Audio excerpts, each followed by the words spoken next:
as we've got everybody there. We are a couple of minutes early, but I think we will get moving. Good to see you all again. I think we had a good first day yesterday. Particularly, I think the approval of the work programme consultation is very important in terms of us as a board and looking to the future, but also in terms of the dialogue that we'll have with constituents. We didn't finish the item on improvements yesterday. There were several areas that were causing problems with members.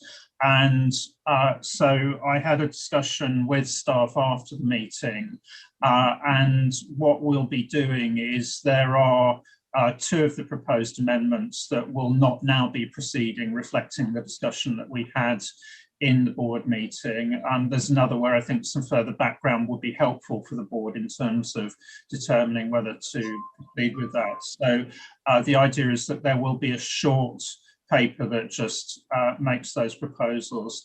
And Ross, I think the aim is that that will get circulated before the end of the week. Yes, that's right, Ian. It'll likely go out later today, our time here in Toronto, or very early our time tomorrow, and just putting some finishing touches on that today.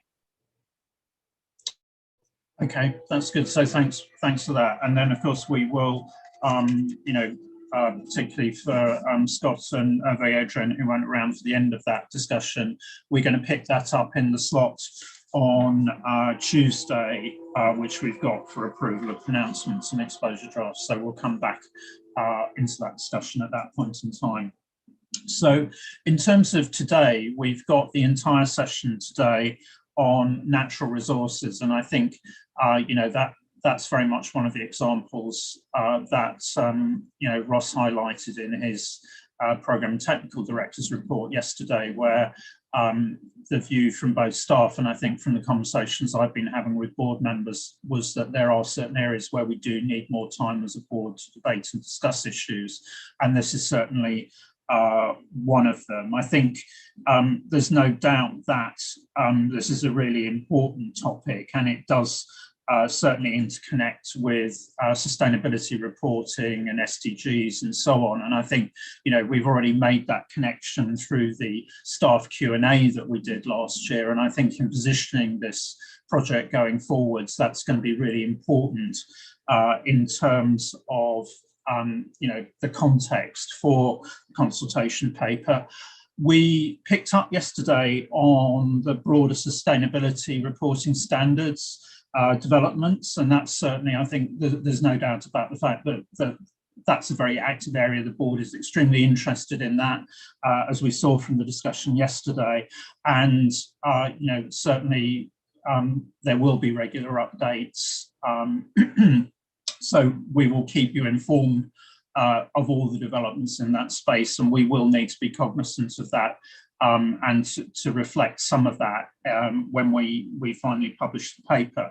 But I think it's important then, in terms of the context of today's discussions, that we note all of that environment that we're in, but today's discussions are very much about the financial reporting space. And so it's us as a financial reporting standard setter, not as with any aspirations in terms of sustainability reporting standards. And I think, in that context, the frame for our discussions today is going to be our conceptual framework for general purpose financial reporting. So it's the financial reporting that we're concentrating on. Now, one of the sort of the things that's going to be very important in the consultation paper is that chapter on presentation. We don't have that. That will be an important discussion for us to have as a board in September, and it'll certainly be an important area for the task force and staff to work on in the intervening period. So, anything that comes up in terms of presentation will obviously factor into that discussion. But today, really, we need to have a look at some of the technical issues around what can be recognised in the financial statements and the interrelationships with other guidance. And I think staff in the task force have done a good job at bringing those issues into sharper focus. You know, certainly with chapter 1, but also through other areas of the paper. Now, with a view to kind of really making maximum use of that work, what I've actually asked staff to do is to, after we've had the initial discussion about the description of natural resources, is to take us into chapter 1 so that we can actually spend time on those key issues. And we'll bring in some of the discussions that the CAG had. We want the discussion to be focused on issues. So if there are specific issues, you know, specific things in terms of drafting, if you can bring those, if you can let staff have those. So the session is about issues, it's not about drafting, and it's financial reporting issues, not the broader context. So with that, Lindy, I don't know whether there's anything else you want to add as task force chair, or and then subject to that, then I'll pass over to Edwin. Thanks, Chair, and I guess I think you did the scene quite well. Thank you. And so I think you know, we did focus a lot on the water chapter and reorganizing the material as instructed previously, and put a lot into the first parts of the document. So yeah, thanks to staff, and I think it would be a good discussion. We're looking forward to a good discussion today, so we can actually see how we can get to completion of this, or at least progress at a lot more for September. Great, thanks, Lindy. So I think, Edwin, without further ado, over to you to lead us off in terms of the discussions today. Thanks, Ian.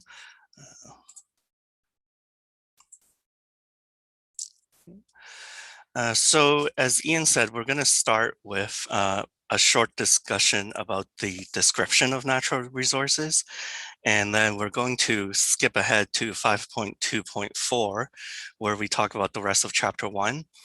And then we're going to touch on the description of living resources, and then go back to the chapter on water. So the presentation does not follow the ordering of the papers. Okay. So in terms of the first issue that we're talking about, as instructed at the last meeting, staff had a look at the general description of natural resources, and we were asked to clarify what it means for a resource to be exploited or unexploited. So we have had another look at that with the task force, and we've decided that because of ambiguities around the term exploited, we moved away from that. And now the description really focuses on whether a resource is still in its natural state. So in the CP, the current general description is a natural resource can be generally described as an item which has the following attributes. A, it is naturally occurring. B, it remains in its natural state. And C, it is a resource as described in the IPSASB's conceptual framework. So in terms of remaining or is naturally occurring, that just really means that the resource came into existence without human action. For the second attribute, to remain in its natural state, we've looked at the three resources that are in scope, and we've come up with delineations for each of those resources. So for subsoil resource, we've decided that whether something is in its natural state or not really depends on whether the resource has been extracted, which is no different from what it was before in the last draft of the CP. For living resources, we've clarified that whether something is natural or not really depends on whether there has been human intervention, which has changed the living resource's natural biological transformation. Now that the term natural biological transformation is taken from the agriculture standards, so it's already defined in IPSAS. And what it really means is changing the living resources natural growth and development. And it also includes harvesting the resource, because in effect, if you're harvesting the resource and taking it completely out of its natural state, that stops natural biological transformation altogether. And for water, as we will discuss later today, we've landed on extraction as well. So later on, Eamon will talk about what that means for water. So really the text in chapter 1 has now really been revised to focus on this natural state and what it means to have human intervention taking a resource out of its natural state. So I guess before I move on to talking about living resources in more detail, just wanted to get the board's reaction to those changes. Thanks, Edwin. And I think possibly before going to board members for reactions to that refined description, perhaps, Thomas, I could bring you in just to give some feedback, because obviously this was something that was discussed in the CAG meeting yesterday, and I think it would be helpful just to get that input at this stage. Yeah, thanks, Ian. Indeed, we had a discussion amongst other topics around the description as it is phrased at the moment. So let me just make two overarching comments before the brackets which were made in this context. First, members saw the risk of confusing the description of what is a natural resource with the definition of recognition criteria, and this probably overcomplicates the description discussion. So there was some kind of problems to understand, okay, where is kind of the discussion going in description and what are the consequences for recognition. That's number one. The second one was, and I think that was already kind of introduced by Ian's remarks at the beginning, an overarching question that probably has an influence on the description of what is a resource or natural resource, but also on the question where and how to present information on natural resources is the question, why are we requesting this? Why are we requesting this information? Is it for stewardship purposes or for other purposes? And what is the usefulness of the information presented in financial statements on natural resources? I think there were some members recommending that full clarity is needed on the purpose of why I'm requesting that before the discussion. So that's the two general remarks up front. Concerning the description itself, members' feedback was that it reads good at the first view, but when thinking about practical application, there's still confusion about what is in and what is out, at least from the perspective of some members. And some members had the impression that the three attributes leaves the scope still wide open or leaves it wide open. The reasons for this is probably mainly unclarity regarding two borders. The first is the border between resources that remain in natural state versus those which are subject to human intervention. Sometimes, according to members, it is hard to determine which parts have been subject to human intervention. An example was given: a forest that was planted 50 or 100 years ago and has grown since. So is that the result of human intervention, or is it not? Regarding the wording, one member recommended to reconsider the word remain in natural state, and better to say it is in natural state. Actually, this is the wording which Edwin used when he presented the slide. This member had some concerns about the translation of remaining in natural state and the understandability. So that's the first border. And the second border, probably connected to that, is the border between different standards, such as IPSAS 12 inventory or IPSAS 27 agriculture. At what point in time does a resource cross the border from being a natural resource to becoming an agriculture produce? The classic example mentioned here was timber and forest as kind of the two kind of aspects of the same kind of resource in general. So some resources are obviously changing the state, and by that fall into different standards at different points in time. This border, I think, has to be really clearly outlined. And I mean, I think we already introduced that by mentioning the point of harvesting.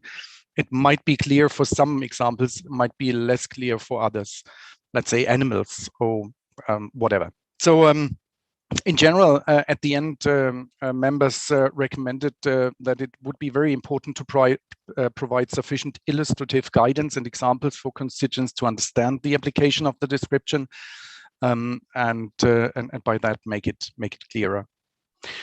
So Ian, I think that's it for description. I will come in for recognition disclosure and for uncertainty at a later point. Okay, thanks, Thomas. So I think that's a very helpful summary of a good discussion in the CAG. So, you know, having had background from Edwin and the input from the CAG, open up for comments from members.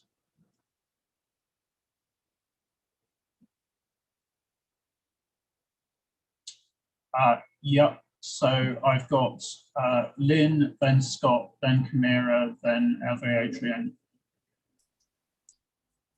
Thanks, Ian. And I observed the CAG on Monday, and I thought it was a good discussion at the CAG.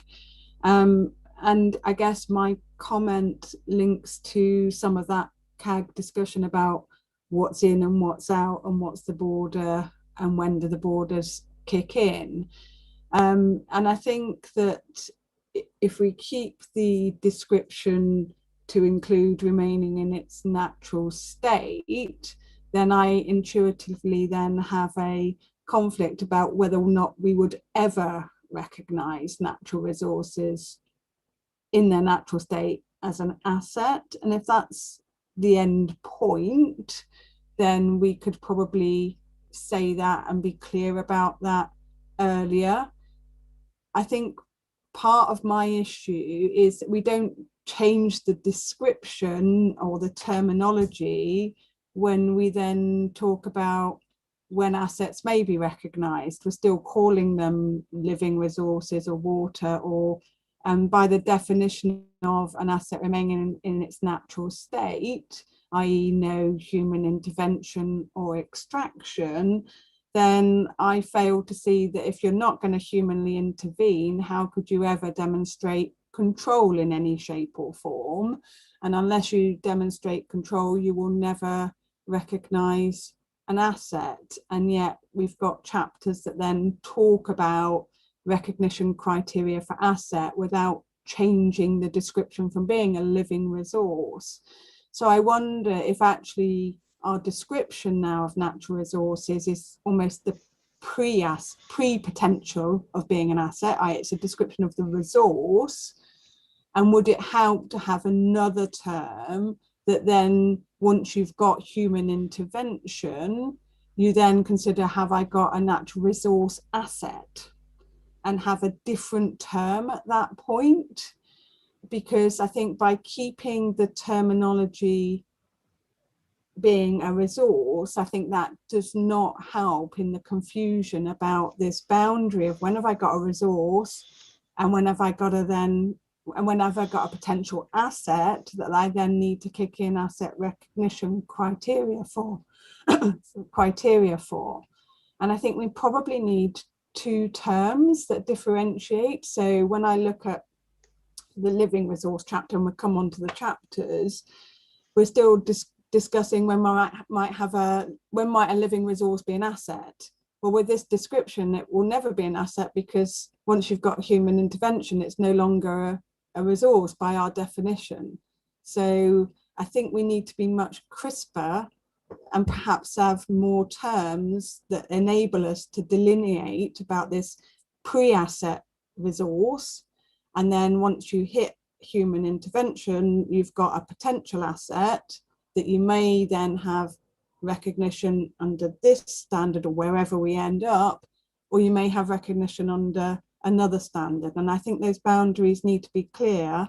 And I think this consistent use of the one term, natural resources, living resources, what have you, is not helping us on that. And maybe we need another term that gives us this interim stage. Thanks, Lynn. So what I'm going to do is I'll take comments from the other members, and then I'll head back to staff at that stage for reactions. So I've got Scott, Camilla, and Adrian. Thank you, Ian. I have two comments. One is going to tag a little bit on what to Lynn, and one is back to Thomas on the CAG comment, because I listened to the CAG on Monday as well. It has to do with, again, the boundaries and natural occurring. I think this is good progress, and I think the comment from the CAG about when you read it at first blush, it makes sense, but the more you look at it, the practicality gets more challenging. And I'm thinking particularly conservation efforts. A lot of countries have conservation efforts, and I don't know the difference if that's human intervention or not. And that really was a challenge to me when I was trying to differentiate ongoing conservation efforts with human intervention. And that was a real hard one for me to figure out when I crossed the boundaries and when I did. And so again, I think we made progress, but I think whether through examples or whatever else, I think we'll have a little more clarity about those particular items and the practicality of this. Back to a comment made by the CAG, whether we should be doing this. I think we should. I'm not talking about recognition, but you know, there's still an element here about disclosure. And when I was on the FASAB, one of the things that we found out that when we pushed issuers on disclosures, they really didn't have any accountability for what they had. And I think most of us agree this is some type of resource. I won't call it an asset yet, but it is a resource. And it is responsibility of governments to have accountability for those. And we found out that when we pushed things into disclosure, it did establish some accountability that wasn't there before. And so just comment on that other CAG comment. Thank you. Thanks, Scott. Camilla was next. Thanks, Chair. I have two comments in the current general description. So first, for improving the understanding, when we refer to the IPSAS conceptual framework, if we can just include the text of the conceptual framework, like capable of generating economic benefits of service potential, so that the reader doesn't need to go back to the conceptual framework. And then one suggestion, when we are describing this human intervention, maybe if we can specify that it's human intervention for commercial purposes or for commercial use, because then it will include in the scope those human interventions for conservation purposes that might be included in the scope of this project. So thanks. Thanks, Camilla. Adrian. Ian? Well, I would have probably some comments about why do we do that and on item 524, but first I have some comments and questions about the description. The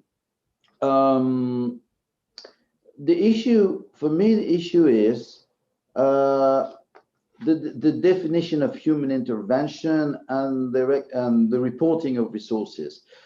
I thought of some examples, although this is not bound to cover all possible cases of natural resources or living resources. My 2 points are about natural resources or living resources.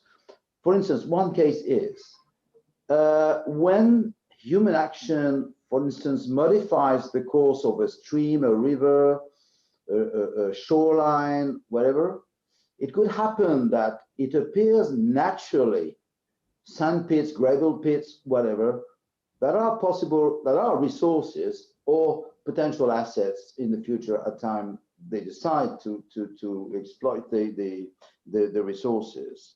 Now, these resources are not the direct consequence of the human action. Human action was to modify the course of a river for sake of harboring or whatever, not to create gravel pits or sand pits in the river or on the shoreline.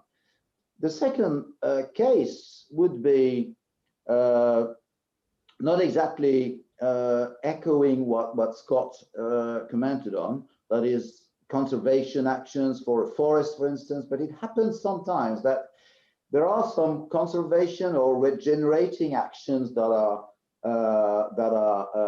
implemented by human actions, and the indirect consequence is the regeneration of a living resource, or also the blooming of another natural resource in the forest. But that was not the aim of the conservation. Well, namely for living resources. Sometimes you regenerate a forest or a land or whatever, and it appears that new stocks appear. They are regenerated by this. So now these stocks, are they a consequence of a human action or indirect? So my point would be to say, maybe in the definition, when we refer to human action, we could specify direct human action, because I'm really worried that we do not report resources that are not the direct consequence of some human actions.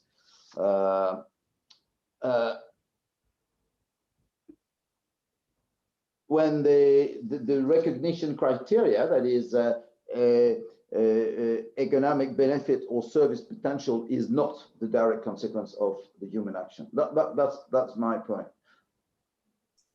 Okay, thanks for that. So I'm going to go back to Edwin before taking further comments here. And I think, you know, what I'm hearing from the initial comments, and obviously in particular Lynn's opening comments, is we need to be really clear about the boundary, and the idea that we were discussing last time round, and I think has been developed, in terms of when is something natural, and when you do something to it, it becomes something else.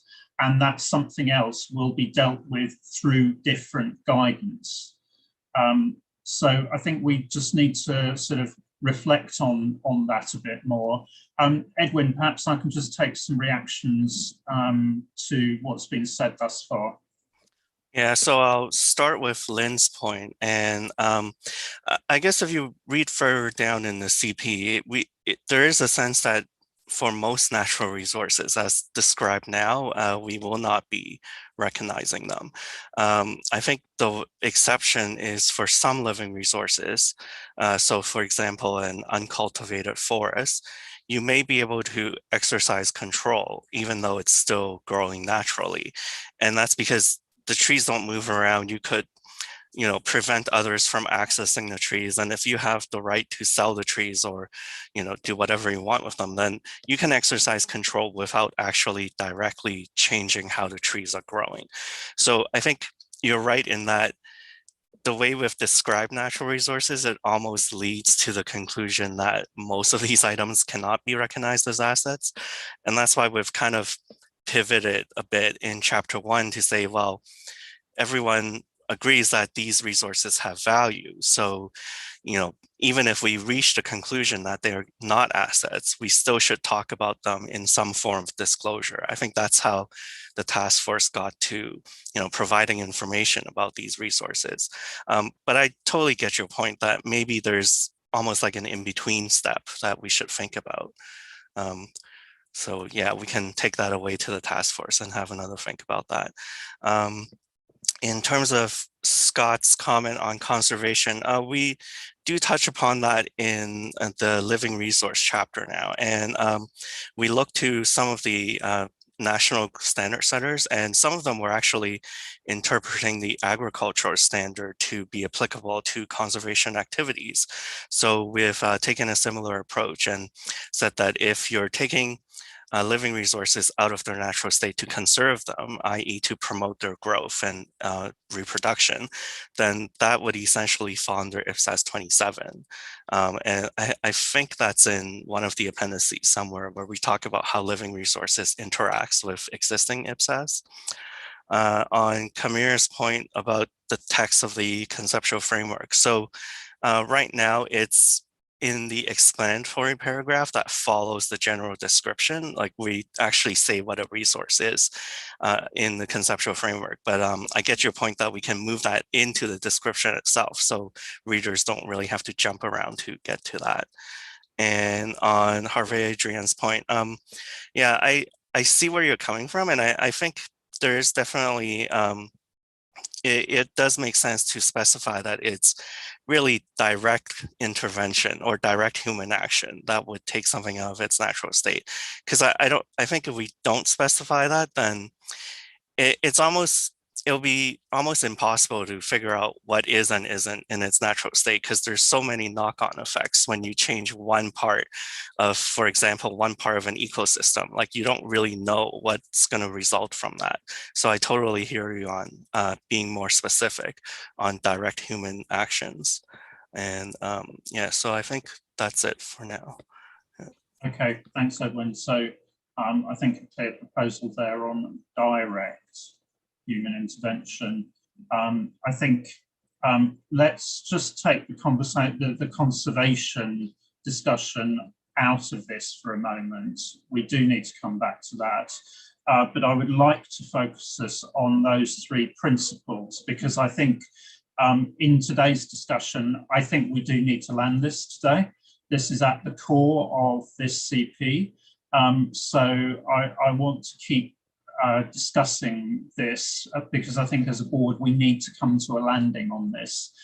Now, clearly there are consequences elsewhere in the CP, and those are about being clearer about this is what triggers the movement somewhere else. But I think we need to have that shared view on what is a natural resource. So I want to keep discussing what we've got at the moment, just to kind of elicit those, are we generally in agreement on this? If we are generally in agreement on this, then I think then we come to that, is there a consequence of that, which is Lynn's point about, can you ever actually recognize an asset? But I do think we need to have some further discussion about this. So in terms of members, I'll go to Adrienne next. Thank you, Ian. So I have a specific point on paragraph 7 in the description of living resources. I'm just realizing now. Could you hold on the specifics, Adrienne? We'll come back and talk about specific examples, but I want to keep the focus at the moment on the general description. Well, I think let me make my point first, because I think it's general, and if it's not, I'm sorry for I'm just realizing that living remains in their natural state for living resources means more than just biological transformation hasn't been changed. So for example, if we fence animals in, we haven't changed their biological transformation, but I think by our definition, they're no longer in their natural state. And so I think this link to biological transformation, which I had thought was adequate, I realize now that it's a bit misleading. So and I think that's a general point. The other thing I'd like to say is I really like Lynn's idea of natural resource assets, because it would allow us to accept that some natural resources sometimes can be assets, but most of them are not, which I think is where we're going. Thank you. Yeah, I want to come back to that. Can we ever have an asset point? I just want to get the discussion about the description clear first. So I'll go to Patricia and then I'll come back to you, Thomas. Thank you. Initially, my thought was similar to Lynn, that there is a difference between natural resource or resource element and natural resource as assets. But I think I think the main question here is we have the entity has the natural resource controlled, but the entity can't recognize and measure, or can't recognize because of the difficult to measure, specifically when the assets is held for operational capacity, potential services. Because this changed my thought, And I think what better connect the natural resource with the financial statement. And in fact, I think the most relevant here is the relate activities. The relate activities has the important impact in financial position and financial performance. Because the I agree with the description, and I think it's necessary to explore or to analyze further the what the means of intervention, human intervention, and the kind of this. It's important to connect with, for example, potential services, because I think this text focuses on the economic benefits and not in potential services, because it is more difficult to think natural resource considering the potential services. Yes, and I think the problem, the issues raised by CAG in relation to the boundaries, what's in, what's out, can maybe solved considering a natural resource in its natural state. Then it's possible to think about the account unity and think about what means the, for example, expenditures for preservation. Yes, I think for now, I have another comments, but I think for now, I would like to present my understanding about the DCM. Thanks, Patricia. And I think certainly one of the things is clear that we will need to do further work on exemplifying what human intervention means. And I think that's where the conservation point probably resides. Thomas, you've been waiting to come in, and then I'll take Mark and Bernard. Yeah, thanks, Ian. I've been waiting because I wanted to react to Scott's remark, and thanks, Scott, for listening and attending the CAG's discussion yesterday. But actually, I didn't hear the CAG discussing whether the project should be done, but rather the question, why is the project being done? So the question is, what is the public interest regarding information on natural resources in financial statements? That's the question. And how to make it most useful for users by shaping the description. I think that leads to the principles. If you answer the question, why are you doing this project? What is the objective? In that context, there was one recommendation which I didn't mention by the CAG, was to focus on service potential. Thomas, could you try speaking a bit closer to the microphone or a bit more clearly? I'm getting messages saying people are having problems hearing you. Thank you, Ian. I think it's not me being close to the microphone, but the microphone being close to me. I think that's more helpful. So sorry for not having been clear. Probably I need to repeat it. So I just wanted to react to Scott's point, who said, okay, the CAG was discussing whether the project should be done. That was not what I heard in the discussion. I heard that the question is, why is the project being done and what's the purpose? So the question is, what is the public interest regarding the information on natural resources in financial statements, and how to make the information on natural resources most useful by shaping the description and the principles in the right way. I think that was the recommendation. in that context, it was discussed, and I didn't mention this recommendation, that the board, when thinking about the principles and thinking about what is in or what should be out, to focus more on service potential rather than economic benefits. Because obviously the generation of economic benefits in most cases requires human intervention. So human intervention translates into activities with a certain purpose.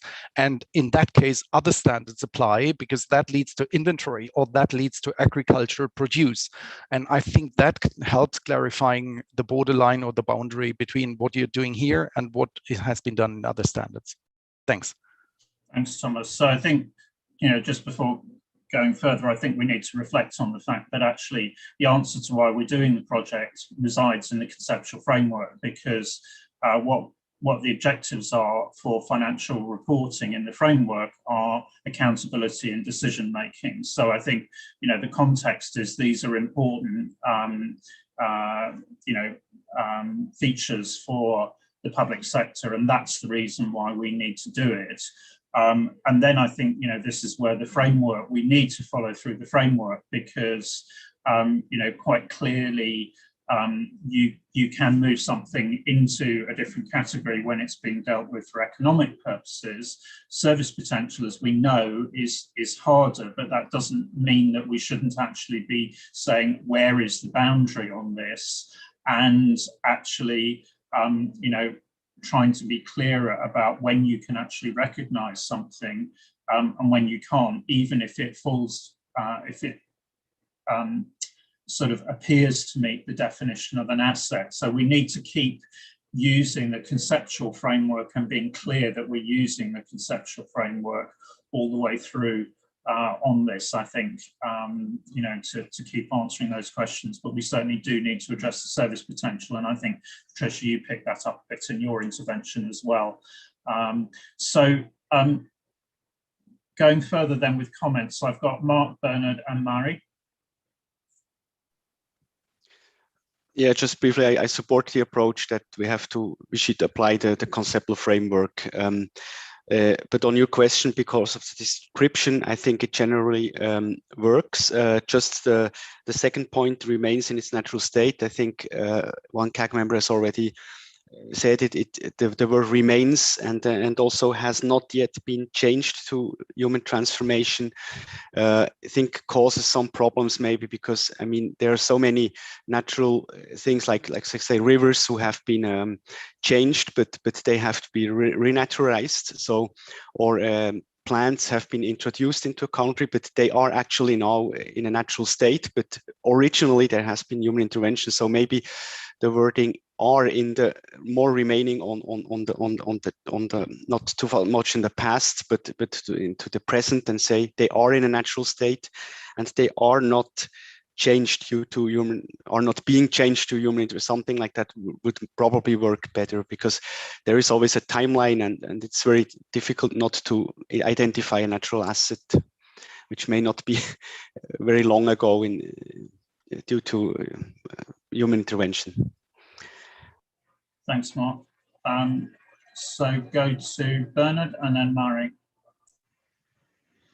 Thanks, Chair. I just I feel a bit reminded on the debate we had around heritage and the description for heritage, and I just wanted to highlight what you said in the very beginning of our session, that we actually are looking for accounting guidance and methodology, and I think, or at least I feel, we do not at the board, nobody has doubts that natural resources can be resources and that they will provide benefits to society as a whole, or even to individual entities.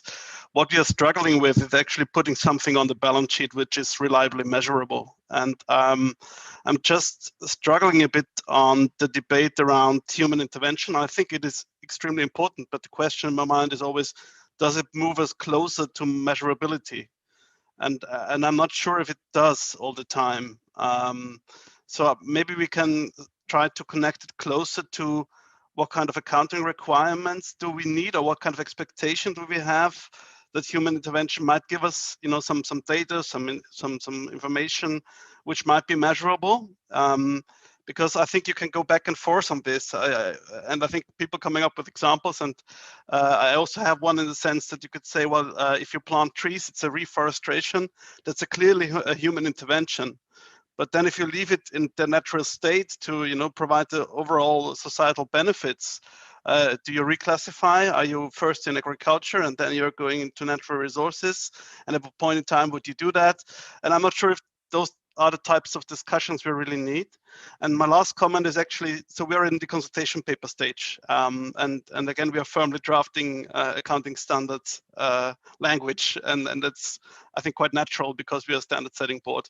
But we have the opportunity to ask questions to our constituents. And I feel it might be a good idea to ask a couple of questions around human intervention and what actually, where is the relation to the balance sheet and the financial reporting. Thanks, Bernard. Several very useful points and useful reminders there for us. I'll take Mari, and then I want to go to Lindy. And Lindy, I think just, you know, perhaps some reflections, because obviously you chair the task force discussions. So if you can provide some of those, because I think what I'm hearing so far is, and it's the classic thing that wherever you put a boundary, there are problems with interpretation, and somebody can always find an example that doesn't quite fit the facts. And maybe some of the way forward here is actually along the lines that Bernard articulated, that this is a consultation paper. You know, there are parts of, you know, where we might want further, you know, question, you know, we might want to ask questions, we might want to express views, but we don't have to have perfection here. I'll leave that thought at this point in time and then go to Mari and then to Lindy. Thank you. From my point of view, every natural resources has its own characteristics, and so the discussion of the boundary is so important. And in how to measure the economic value and how to recognize the asset is so important. And for example, in Japan, the national forest is regarded as an asset, and it has a book value, and the government has so much investment to the forest, and human intervention is necessary to conserve the forest. And so recognition of criteria of asset and how to define natural resources and how to measure the economic value is so important. Thank you. Thanks, Mari. So Lindy, if you can give us some reflections as task force chair. Yeah, I wonder if we look at the description, and I think the comments that we received this week and the questions, I guess we have to sit back and say, well, what is the purpose, or what is human intervention? What role does it play in this discussion? Human intervention, is it part of how you would describe something, or is that an indicator of the accounting consequence, or whether we use that as an indicator of whether you control it? And I wonder if, and it's linked to what Bernard was saying, is whether or not that is actually more accounting consequence, the level of direct human intervention. And then just thinking, you know, perhaps start off with is, these are resources. Otherwise, if they're not resources, we have nothing to talk about. And then in looking at these resources, what is the extent of intervention by that entity that would then give us an indication of whether or not these are resources that we control, and then whether or not a standard is available for us to apply in accounting, or if it actually comes. I think we continuously look at, you know, this whole human intervention. I wonder if it, you know, it's again about, is it part of the description, or is it actually the accounting consequence? Maybe we need to sit back and Because again, I think if we, naturally occurring, we can say, well, we've planted it once. I think it could still be naturally occurring then, but I think then we're using a lot to describe something that maybe should be part of the discussion on whether we control it, rather than a discussion on how to describe it, and just focus on whether or not it's a resource. And based in terms of, well, can we do something with those resources in our financial statements? Okay, thanks, Linda. You were sort of cutting in and out, but I think we've got the sense there. So what I'm going to do is I will take the comments from those members who've got their hands raised, and then I'm going to sum up and propose a way forward. So I've got Lynn, Chris, Todd, and then Mike. Thanks, Ian. I was just reflecting on the entirety of the discussion, which, as Lindy has indicated, is probably centered around human intervention, and a question, do we need that in the description? Is remaining in its natural state without much explanation enough? If we do keep it in the description, should we be clearer that we mean an intervention in respect of the resource itself? So Bernard's point around it has to be about the trees, not about putting the fence around the trees. Don't know. Similarly with water, are we talking about the river, or are we talking about the water itself? And if we're talking about the water itself, you might come to a different place on human intervention. Wherever we land on that, though, I do think we need to perhaps just be not as clear about, if you've got human intervention, you're out of scope, because that is what we say in places at the moment. And I think we probably mean, if you've got human intervention, you then need to decide, are you in the scope here, or are you in the scope of a different standard? Because there is some, particularly around living resources and water, there might not be another standard you could go to once you've got human intervention. So perhaps we ought to look at the scope in a slightly different way, which is, if you've got human intervention, kind of like, that's fine, then you've got a decision of which standard are you in. And this standard may be an option there.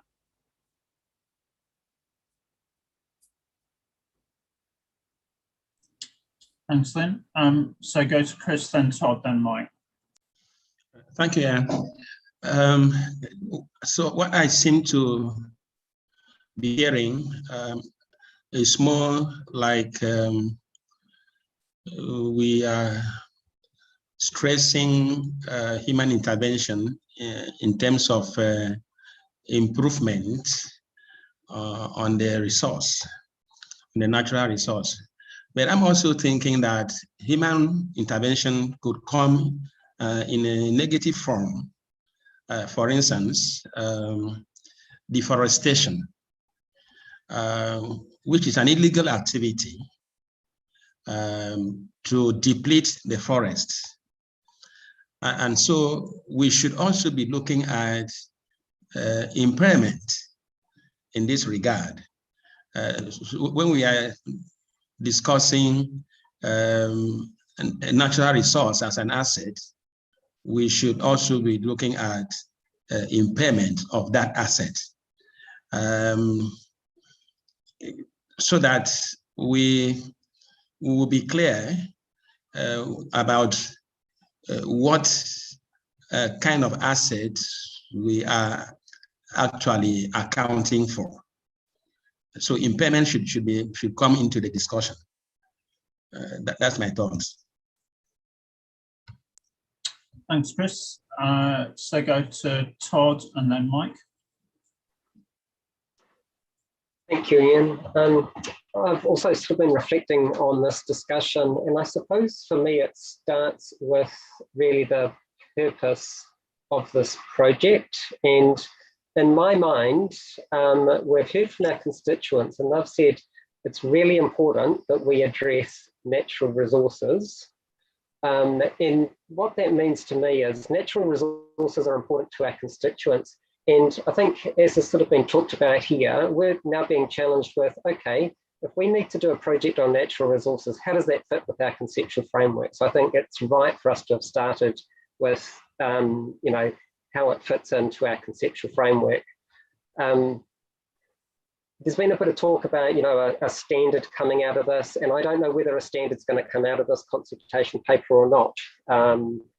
But I think this is a really important consultation paper to demonstrate to our constituents we've thought about the issue of natural resources, and we want to get your views on our thinking in terms of what we're here to do under, you know, our framework and those sorts of things. In terms of the sort of question that we've been challenged with here in terms of, have we described natural resources in the right sort of way? I think at the highest level, it does make sense to me, the way that we've described natural resources, you know, naturally occurring in a natural state, and it's a resource, you know, that makes sense. I think the thing that we're struggling with is whether we have articulated it clearly enough here, because there are things that we're tripping over. And I think that's the challenge here, because I think fundamentally we've got the right A, B, and C. It's just the way that we describe that to provide enough clarity to our constituents. And yes, we've had a lot of discussion so far sort of around this human intervention, but it is being clear what we mean here to try and provide a reasonable sort of boundary around what we're meaning by natural resources for this project.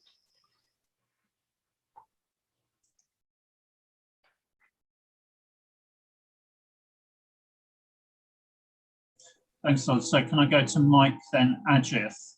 And at that point, I'm going to sum up on and propose the way forward. Thanks, Ian. So I've listened with interest to everything that's been said, including yesterday with the CAG. And I'm with Todd on this. We were, I think, in the public interest, we've got to do something. Our constituents said we've got to do something. I thought the task force came up with a pretty good general description, and maybe we just need to say, for the purposes of the CP, this is the general description because it's the CP that we're working with. I struggle with, you know, by all means, after natural state puts in, like, you know, in brackets before human intervention. I mean, once there's human intervention, we're in a different ballgame.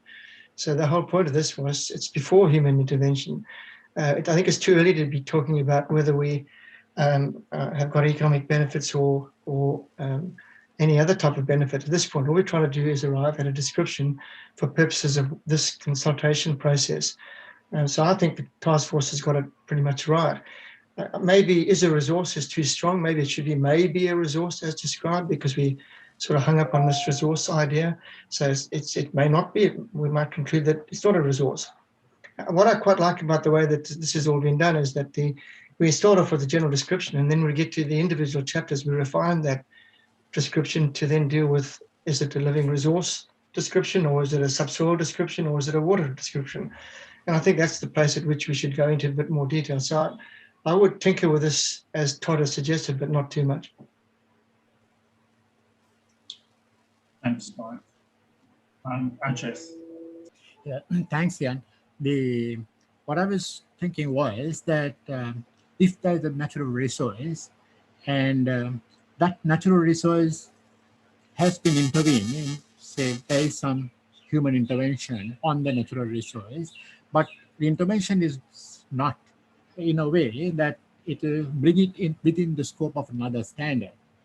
For instance, in the case of biological assets, if there is a human intervention but doesn't come within the scope of the standard agriculture, then I think that should come within the scope of the natural resources project.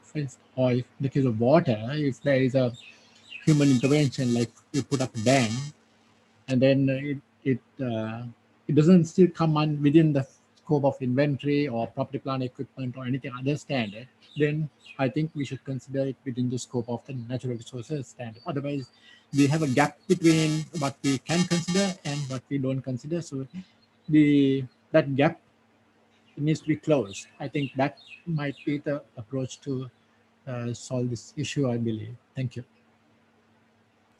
Thanks, Ajith. Lucy, final comments, and then I'm not taking any more comments after that. Yes, thank you, Chair.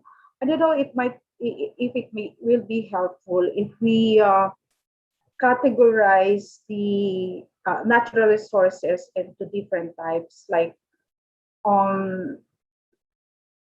there are based on the basis of the origin, and even at the stage of development, and basis of recovery rate, because maybe it will be helpful for us to understand what are these different categorization of natural resources, because there could be natural resources that can be directly or indirectly that can have some direct or indirect human intervention. Like for instance, indirect human intervention could be global warming, for instance, but it has some effect on the natural resources. So it would help us understand more specifically the issue on what human intervention means, or what before we can say that they are really remaining in their natural state, because there are natural resources which may deplete even without human intervention, like uranium, and eventually they would be converted into something heavy metals. And I agree with the suggestion of these, that we should take into consideration impairment because of this the natural depletion of natural resources, even without human intervention. Thank you. Okay, so thanks everyone. I think that just underlines why we've got to have this discussion at this point in time, because we as a board need to get clearer on what we are thinking here. If we can't be clear about it, then our constituents are not going to be able to form a view. And therefore, I think the what I hear support for from I think everybody who's spoken is that we need a description. That's the first place. I think also I hear support for the fact that we do have to address this within the concept, within the conceptual framework. It has to be clearly articulated, in that respect. I think the question is really, is this broken? In terms of the description, there's a lot of areas where people have brought up questions about how does this work in practice, but the only real question that I've heard coming out of this is whether remains causes a problem clearly for people, and maybe that should be changed to is in its natural state. And so maybe what we should do is actually go forward with that is in its natural state. Clearly, we have questions. It seems to me that the questions are around what particularly that is in its natural state actually means. I think there's also another question, which I think Lynn was picking up on, which is that third point, which is, can it be, if it's a resource, does that mean you have to recognize, or is there something else there? So in a sense, actually, is there something that goes underneath that before you come to a conclusion as to whether you recognize or not? And ultimately, that is the bottom line for this standard is, are you going to recognize something in the balance sheet, or are you going to go for disclosure? So with that in mind, and I think probably also in mind the fact that what we're trying to do with chapter 1 is actually articulate the general principles chapters 2, 3, and 4 actually examine those principles in more detail in a particular, against a particular type. And I think there have been some questions about discussion of scope. Is this project just around those three? Actually, I suppose I've always regarded it that those are examples. And so in terms of the way forward, I think probably what we have to do is say, we need to get into this argument, we need to move it forward, we need to understand what the issues actually are. So what I would propose we do is that we use the description as it stands at the moment, except for that change to is in its natural state rather than remains. Let us articulate against each of those levels what the challenges are, what the grey areas are that members have raised in the discussion. Let's just, if those aren't discussed through the discussion in the paper, I think we just need to articulate that those are the questions at the moment, those are the challenges. And then we need to work through those challenges against each of the types of natural resource that we've agreed we will look at in this project, and come back then at the end to say, actually, have we got this right? So, we could spend ages trying to craft the perfect description at this stage and solve every problem, then go in and realize that we haven't actually got the answers because something else has come out at us.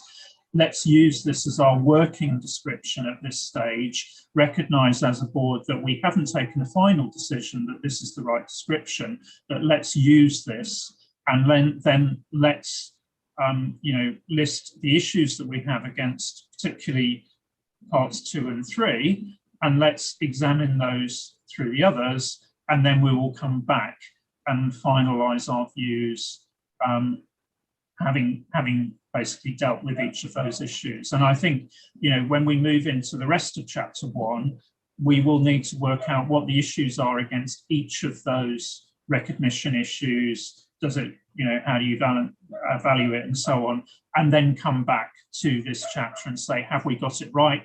Are there still questions? So are people happy with that as a way forward? Edwin, perhaps I'll just go to you as staff. Are you okay with, can you work with that? Yeah, I would agree with that approach. Yes. Okay, and I'm seeing thumbs up on that. So I think if we go with that as the approach going forwards, and that is not, we haven't taken a final decision, that's the description, but that gives us something to work with as we work through the rest of or as we work through the other examples of natural resources. But having in mind those are examples, they are not the scope. We're not restricting that scope in that way at the moment. Okay, so Edwin, I think now we can move into some of the other areas within the chapter 1. So if you can move us on, and I don't want to get into the living resources and so on at this point in time. I think if we move with this as the description, we will, we'll hit it, for example, when we get to water, and that's probably the way in which we'll test it there. So if you can move us into the other areas of chapter 1 now. Okay.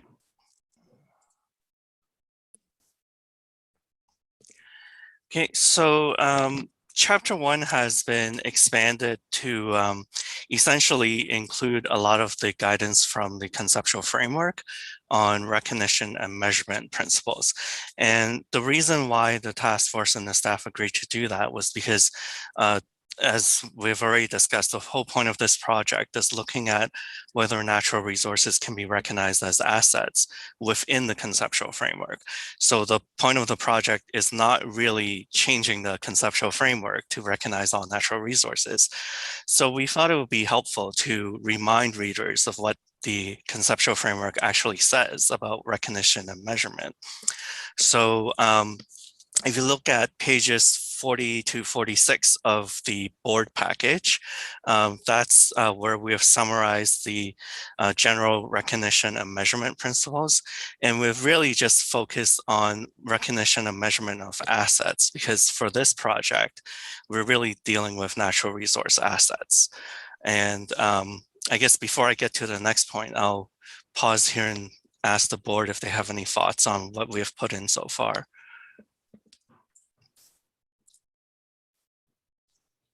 So perhaps we can discuss what's there in terms of assets. And again, this is following through the conceptual framework, because we have the chapter on assets, and then we have the chapter on recognition, and then we have the chapter on measurement. And so that's the logical order in which we should work through the issues. So perhaps if we can take comments on the pages, what's actually written on assets, which is pages 18, 19, and 20 in the draft CP.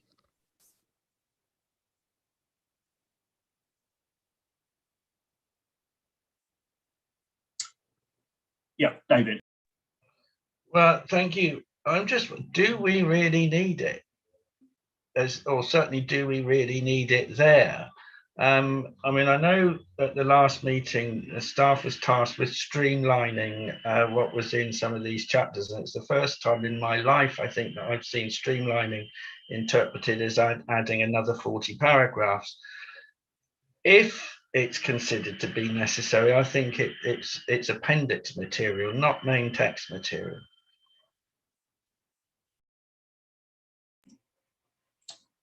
Other views?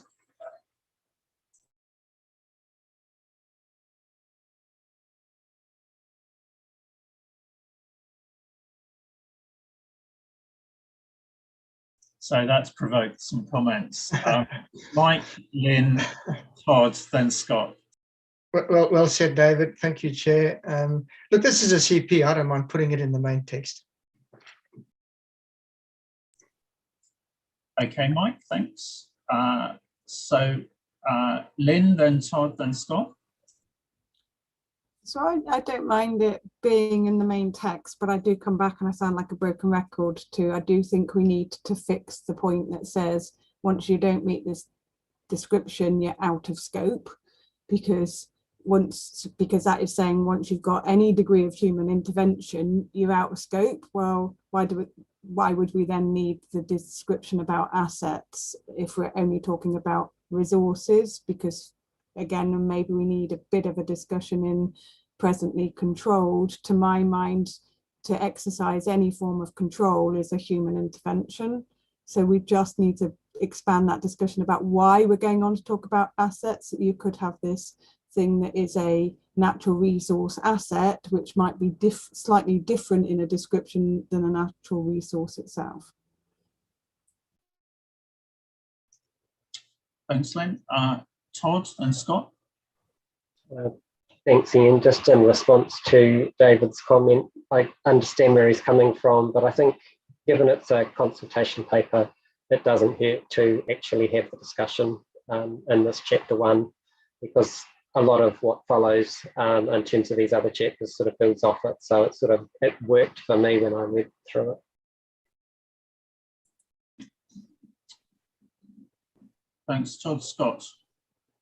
I almost put my hand back down, but yeah, I would agree. For a CP, I think it works. I think paragraph 1.24 establishes why it's in here.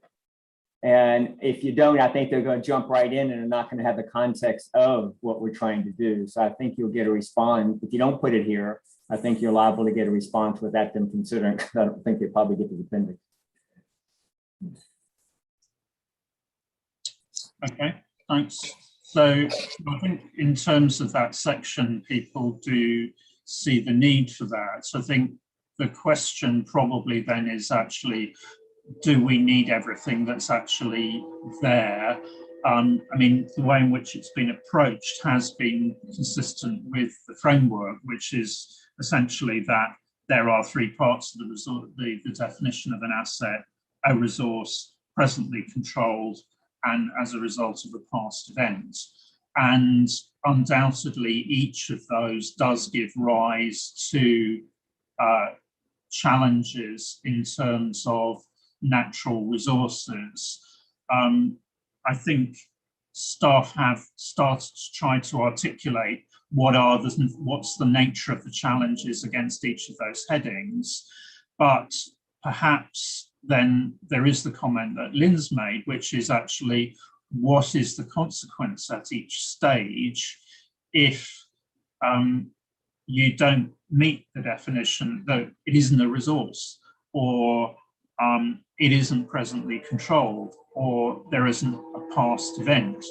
And I wonder, Edwin, perhaps you could just sort of respond to that challenge that Lynn's made on that. Yeah, I think right now this was put together more as a summary of the conceptual framework. So we can definitely take it away and add in what the consequences are. So essentially saying, well, if it's not a resource, we don't really need to look at anything further because you would never recognize it as an asset. And I guess we do talk about control and past event in the specific chapters, but I think we can have a more general discussion up in chapter 1 to say generally what happens if you do or do not have control from a past event. And then maybe that'll give more clarity as to why we're including this discussion in here. And also, I think we can be a bit stronger in introducing why we're talking about this, because right now it's really just one paragraph saying, here's what the framework says, and we jump right into it. So we can add more context that way for readers to understand why they're reading this. Thanks, Edwin. So go to Mike. Thanks, Chair. It was just responding to a comment that Edwin made, that if we decide that the natural resource is not a resource for our framework, that doesn't mean we don't go any further. We may still want to end up with some sort of disclosure. So it doesn't mean we just drop the whole bundle there. There's still a reason to continue with having some sort of guidance in a disclosure setting. Thanks, Mike. Yeah, I mean, I think that's going to come up again and again, that actually, if you don't recognise that's not the end of the story, then you do need to consider whether to present information or not. And essentially, that's the debate that's going to have to come through in chapter 5. I guess, Lynn, if I can just come back to you in terms of that comment that Edwin's made, that by actually sort of spelling out that consequence, does that, if you fail any of those 3 elements, is that the sort of thing that you had in mind? I guess maybe is the answer to that, but I do think that you end up with a different problem. So I guess where I was coming from is, at the moment we are so explicit that you are out of scope immediately from, stop reading at this point once you don't meet this description. And I don't think that's actually what we mean. I think that what we are describing is a pre-potential asset state, and that might lead us to disclosures at that point. But once you've then got some intervention or some control, you then move into potential asset that might be in the scope of the rest of the paper, because we might want to still then discuss for the rest of the paper, or it might take you immediately into the scope of a different standard. And so I just think it is that signposting that we don't want people to say, I've read the description, but it's still not helping me on these forests that I manage, particularly because I still don't know what I'm going to do with that, or I still don't know what I'm going to do with this water resource that I manage. And we do want people to keep reading. So I think, because we do want to talk about those things, so I think we just need to be careful that, and this is where I sort of say there's almost another descriptor that comes in that says, right, natural resources is where we start, and we start thinking about those, and natural resources may then become natural resource assets or other types of assets. So keep reading if you want to hear about how they become. and what we do with them. Okay, thanks then. So basically there's a natural flow to this which takes people through the framework. And I think in doing so, though, it picks up the questions that there are that need to be addressed. So in many respects, actually, what you've got is perfectly fine, but it needs to be read in that context of here's a narrative in terms of how I think my way through these issues. And if I fail at one stage, then okay, I've got to think about then, should I still be presenting information? If I move on, then what do I do at that stage? So I think that's what you're looking for, Lynn, isn't it? So it's that sense of flow, that sense of thinking about it, not only in terms of how the board has thought about it, but as, you know, if I'm thinking about a particular issue, okay, where do I go on this? What might be the particular issues that I need to consider? And that's where then we will pick up those issues that you need to consider under each of the examples. Okay. So I think at that point, I'm going to suggest that before we get into recognition, that we take a break. So we will break until past, and then we'll come back and talk about recognition. And I think this was one of the areas that the CAG had some very good discussion on, and that, you know, that will help us with this. Okay, so David, if you can keep time on that. Okay, thanks everyone. See you shortly.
1 minute, 1 minute.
Okay, thank you, David. Welcome back, everyone.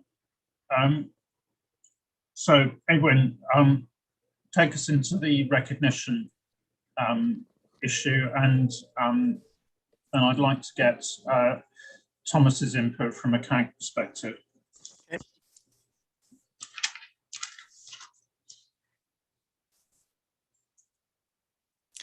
Okay, so before I get into that, I actually received a question about which paper we're on. So we've skipped ahead to agenda paper 5.2.4. So right now we're talking about the key changes to chapter 1.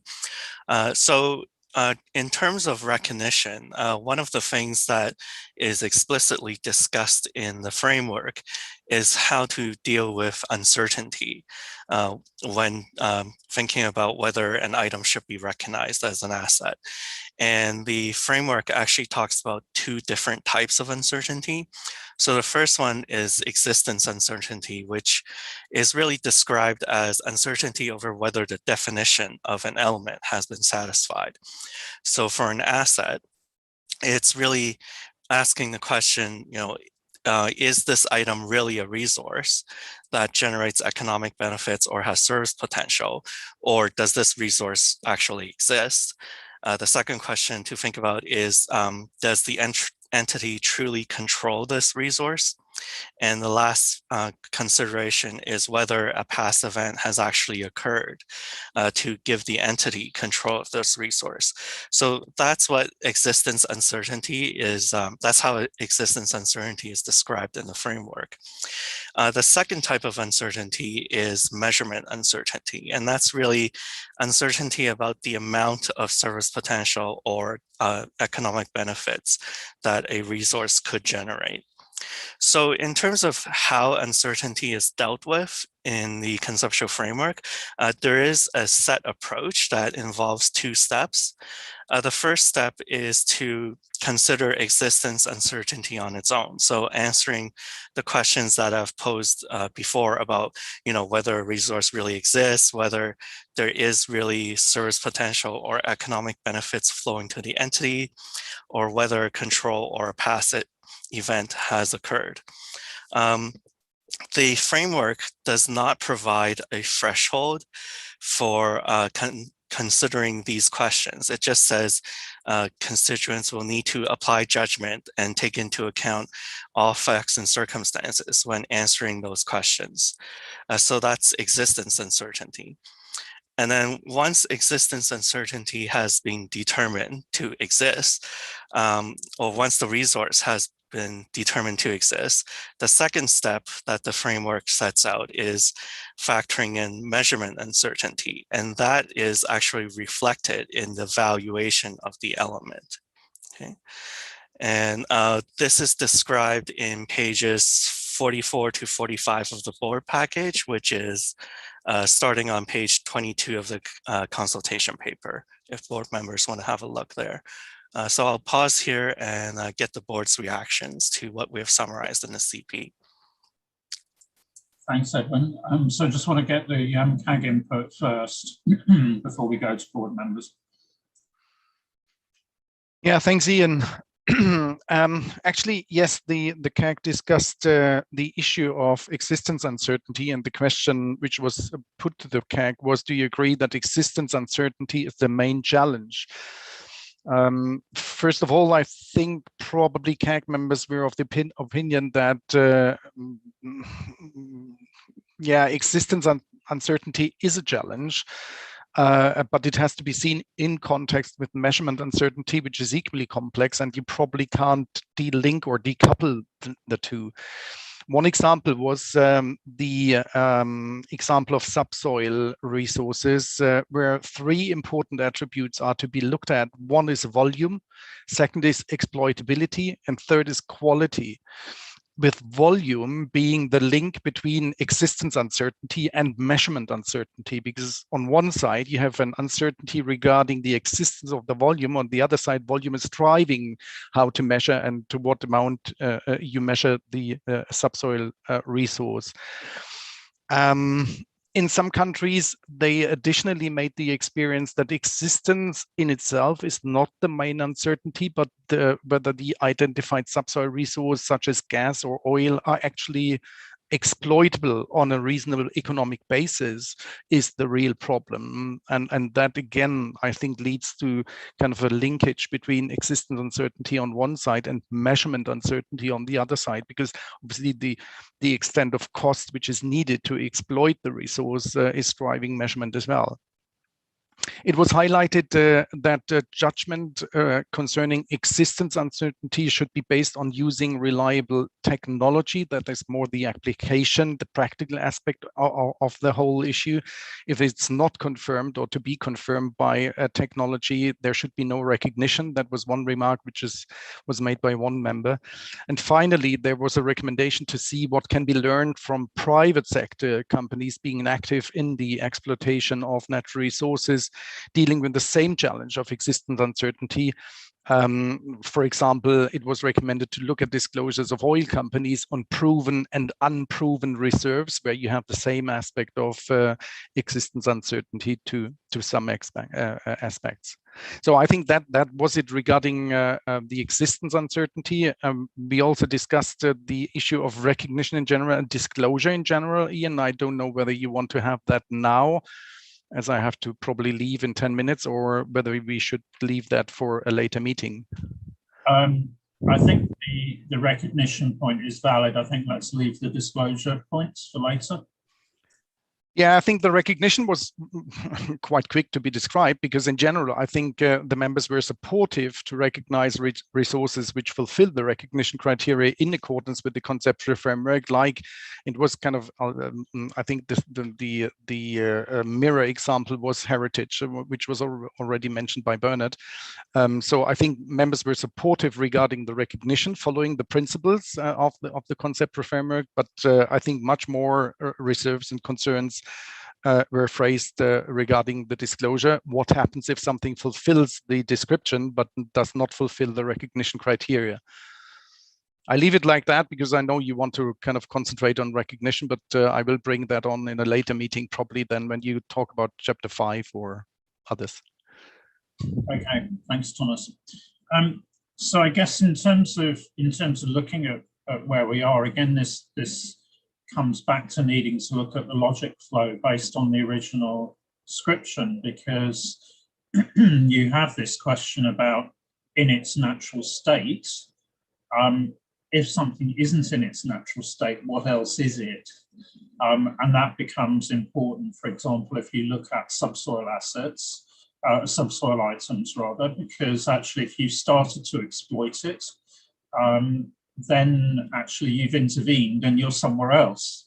So I think that's what we need to bear in mind in this debate, and actually have that clearly as a frame.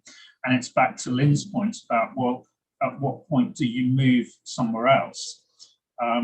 So I think that's one of the things that we need to bear in mind is what is this that we're looking at? And I think the challenge that Lynn raised, which we can't answer yet, is actually if you haven't had a human intervention, you have actually got something that passes the 3 parts of being an asset for financial reporting purposes, actually can you measure it? So there's a whole series of thinking that you need to go through before you get to the point where you can actually recognize something. Now, I think we'll come back later and see whether we come to a view that there is anything that you can recognise. But I open the floor for comments in terms of what's been said already about recognition once you have something that meets the definition of a resource.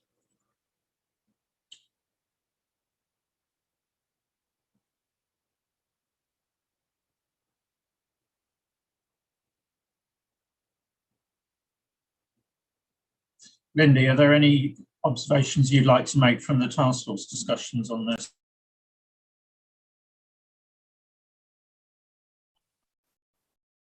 I think we did support what was written in there, so we didn't have a lot of discussion on this one.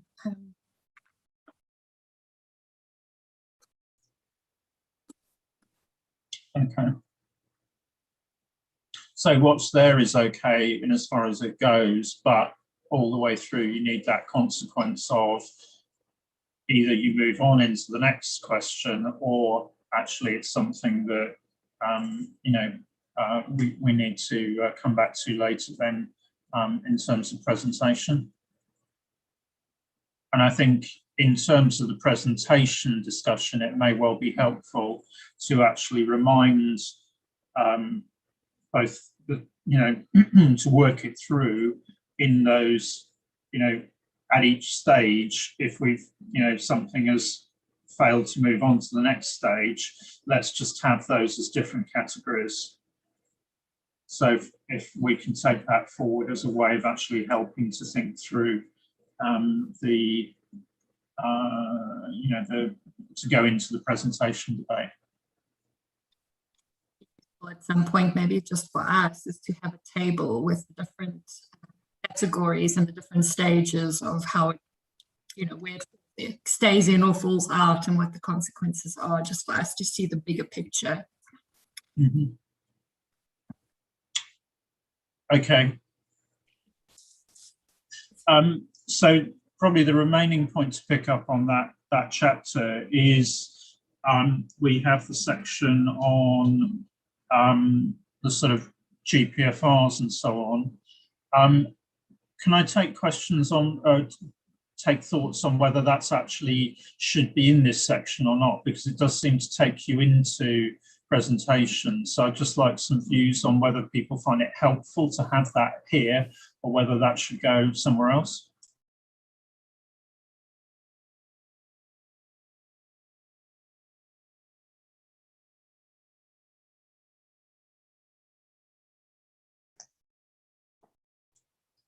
Yeah, Todd and David.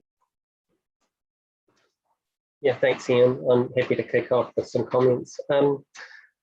I think it is actually quite helpful to have this as part of the chapter, because it is, in terms of working it through and where you could end up, I think getting into sort of the broader reporting outside of the core financial statements is something that may come out of where we get to on some of these things. So I think to have set it up in chapter 1 is really helpful, because I do see chapter 1 as very much setting up the rest of the consultation paper. So I'd be keen to see it in there. Okay, thanks, Todd. David. Well, perhaps not quite the same place as Todd, because I don't know that I necessarily see this chapter as totally setting up the rest of the consultation paper, because otherwise what's the introduction for? However, I think picking up on some of the points that have been made in the rest of the discussion so far, I think a signpost to chapter 5 would be useful. So perhaps paragraph 1.62, for example, but maybe not so much the rest. The table, for example, is probably better placed in chapter 5, in my view. Okay. Thomas, did you want to come in quickly? Because I know you're about to jump off the call, and then I'll go back to mine. Yeah, thanks, Ian, for allowing me to kind of come in quickly. And that is just to support what David just said, because I actually was looking where in the discussion of chapter 1, I could bring my comments regarding disclosure. And actually, I see that being 3 buckets, like being following to each other. First is recognition. Okay, what is in the financial statements directly in the balance sheet? Secondly is, okay, what would be in the disclosures? And thirdly would be what would be in other GPFRs. And reading chapter 1, there's the one is missing, the middle part is missing. So you jump directly from recognition to other GPNRs without discussing disclosure. And that was where I thought it's a little bit misplaced, and it should come later in the context of disclosure and what to do if not disclosing in GPFSs, then think about GPFRs. Okay, thanks, Thomas. That's helpful. Mike. Yeah, thanks, Chair. I was going to say the same thing as Thomas, and I reflected on that conversation with the CAG, which came up at that time. And the other thing that came up in the conversation with the CAG was if you don't have an item that ends up on the balance sheet, why do you have disclosures at all? So I think that explanation, as Thomas has explained, would be helpful to just add that in some way before we get into the individual chapters. Thanks, Mike. Adrienne. I was going to say exactly the same thing. I really like the way Thomas described the issue. Does it go on the balance sheet, and if not, is there a disclosure, and if not, does it go into a GPFR? So that's what I think it's worth putting up front, that we confront this issue, and then the rest of the paper will be a guide to it, and we don't get to disclosures until chapter 5. But to have up front this choice that we're making, because I think it's a good signpost. Thank you.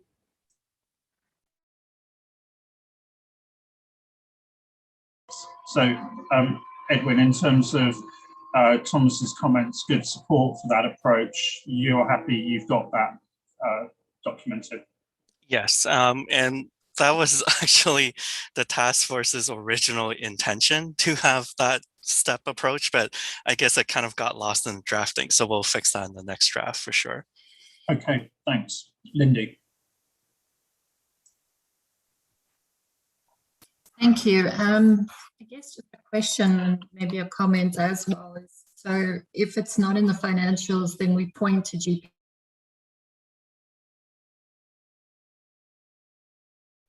Sorry, Lindy, I think we lost you.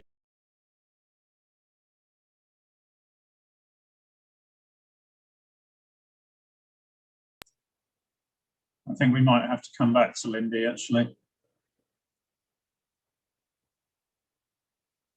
Yeah, okay.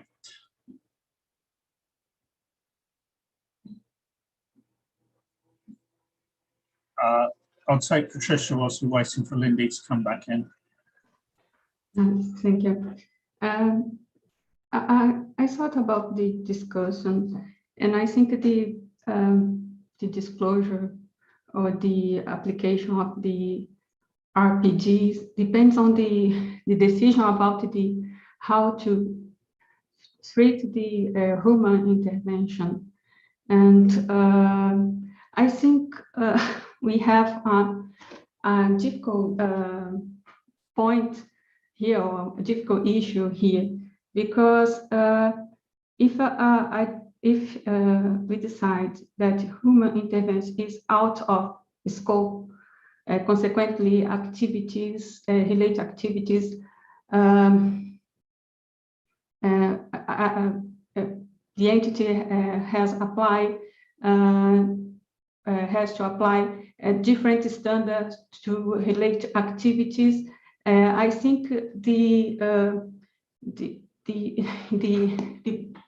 product of the discussion is non-authoritative to show how to apply other IPSAS.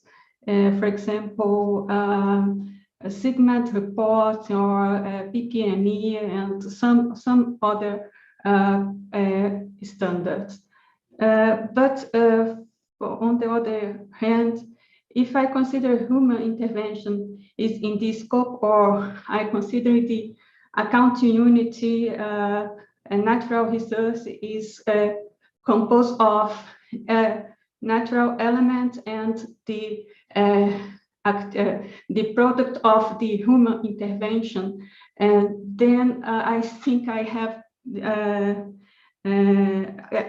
limitation of measurement is still present, and the risk to consider the product of human intervention as the value of natural resource because of the product intervention is easy to measure is so high. I think the main question is in relation to human intervention and consequently what means to disclosure, because I think it's a spread. It's the decision about the allocation of resource is presenting some standards and how to aggregate information based on some standards for disclosure about the natural resource. Maybe, and I think it will be careful because I think it's the same difficulty related to the sustainability reporting, for example. It's for my part. Thank you. Thanks, Patricia. So I think those are useful comments to go into the, the discussion that the task force is going to have, and then the board will need to have next time round in terms of, what the nature of those disclosures might be for the various different categories that we're going to have, depending on whether it's recognised and so on. Now, have we got Lindy back? Yes. Have another go, Lindy. I should have just stayed. So just a question and a comment on the disclosures, and then pointing to RPGs and the broader disclosure requirements. Currently, these RPGs are not authoritative, so it's voluntary. So I guess if we then get to a conclusion that information should be located elsewhere, we would probably need to think about how we could strongly encourage or require such disclosures. But possibly that's more on the ED stage that we would think about. In fact, if we say, well, disclose it elsewhere, and entities can decide not to do so, and then it's not there in any case.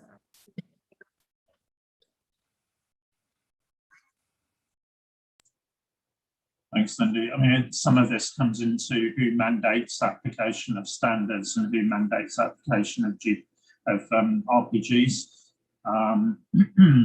So I think at this stage, probably let's see where the discussion on presentation gets to, but we may not be able to form a conclusion on that at this stage. Okay. Edwin, in terms of chapter 1, are there any other questions that you want to raise with the board at this stage?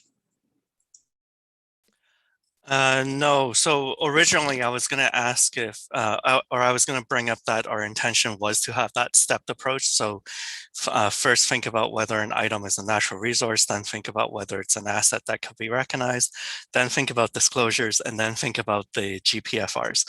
So I think based on what I'm hearing, everyone is in support of that. And I would kind of propose that we almost have that step as almost like a preliminary view in chapter 1 to say this is the approach we're taking. And I guess if the board agrees with that, then the task force can draft a PV and add that in. Thanks, Edwin. I mean, I'm seeing support from members certainly for the approach, and let's think, and exactly what the PV would say. But I think, that the sense I'm getting is support for that, and I think we need to see that updated drafting basically with that stepped approach clearly in it. So I think that's the instruction that we'd like to see that back for the check-in session. You know, I think it's you're not that far away. It's just how the material is actually used to step people through. And then back to Lynn's challenge at all stages, if I don't move on to the next stage, where do I go? Okay, so I think with that, then we move back up the agenda and we move on to water. Okay, so I'll share the slides, but Eamon will be presenting that section. Okay, thanks, Edwin.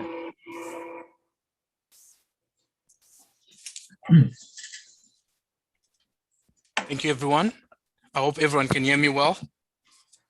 Okay, there's a gap in IPSAS on accounting for water in its natural state. So chapter 4 has been introduced for the first time. Chapter 4 of the Natural Resources Consultation Paper proposes the accounting for water in its natural state and covers scope, which describes water and activities around water, and also covers application of the asset recognition criteria to water, and discusses whether water in its natural state meets the definition of an asset. That is it a resource? Is it controlled? And does it arise from past events? It also covers whether water in its natural state is measurable. And finally, chapter 4 covers disclosure requirements for water. Agenda item 5.2.2 proposes the scope of water in its natural state. And to propose the accounting for water in its natural state, it is imperative that we agree on the proposed description of water in its natural state.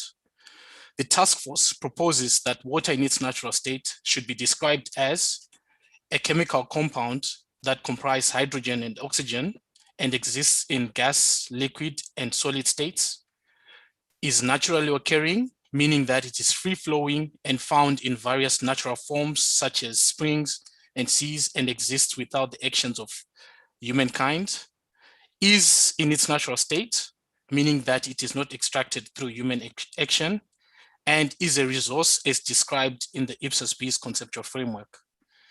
Therefore, the task force noted that in applying the description of water, or the description of natural resources to water, it can be concluded that as soon as water is extracted and held in a way that it stops its natural flow or movement through human intervention, it no longer meets the description of water in chapter 4 of the CP. For example, water flowing in a river may be collected by an entity licensed to extract water and stored in man-made structures such as reservoirs and tanks and pipelines. These structures will prevent the natural flows of evaporation, rainfall, and seepage.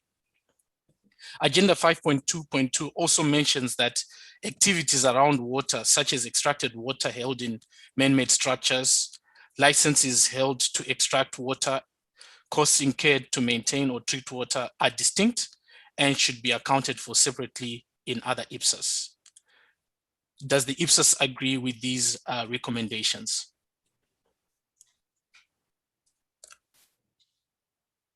Okay, Eamon, thanks very much for that introduction. So in terms of where the conclusions of the task force in terms of that description, can I open for comments? Ajith, you're first.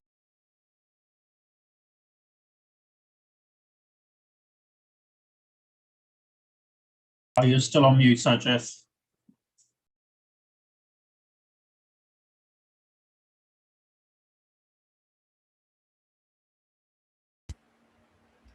Okay, now it's okay. Okay, thank you. I have 2 points I want to make. First one, I don't know whether it actually refers to a drafting issue or whether it's something more than drafting, because the description of the water, which says that it's a chemical compound composed of hydrogen and oxygen, will also apply to hydrogen peroxide. So I thought we could change it to water is a chemical compound with a molecular formula H2O, might be a better description. Then second point I wanted to make was that in a subsequent paragraph 4.2 in the conceptual framework, it says that water held in a human-made structures may still be in a natural state if it has not been extracted, which I believe is that if you put a dam across the river and the water gets collected there, then one would consider it still in its natural state because it has not been extracted and its form has not been changed. So I believe if we accept paragraph 4.2 of the conceptual framework, then if you put a dam across and the reservoir gets built, then it's within the description of water in its natural state. So in which case, I think this description here might have to be slightly changed because it refers to rivers, streams, and estuaries. River estuaries, lakes are included, natural formations, springs, seas, and glaciers. So something held in after when you build a dam across, and is kind of human-made structure, which comes in 4.2 describes as a natural state, but not in this paragraph.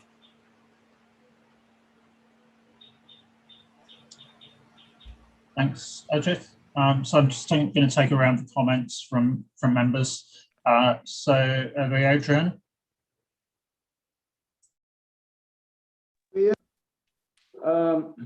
I had just a question, not really a comment.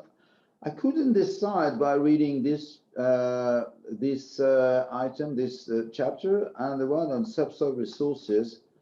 Where do aquifers stand? Are there subsoil resources or are there flowing water? It's just to know how should we treat the aquifers. Although I mean the definition does not have to cover the whole lot of possible cases of flowing waters.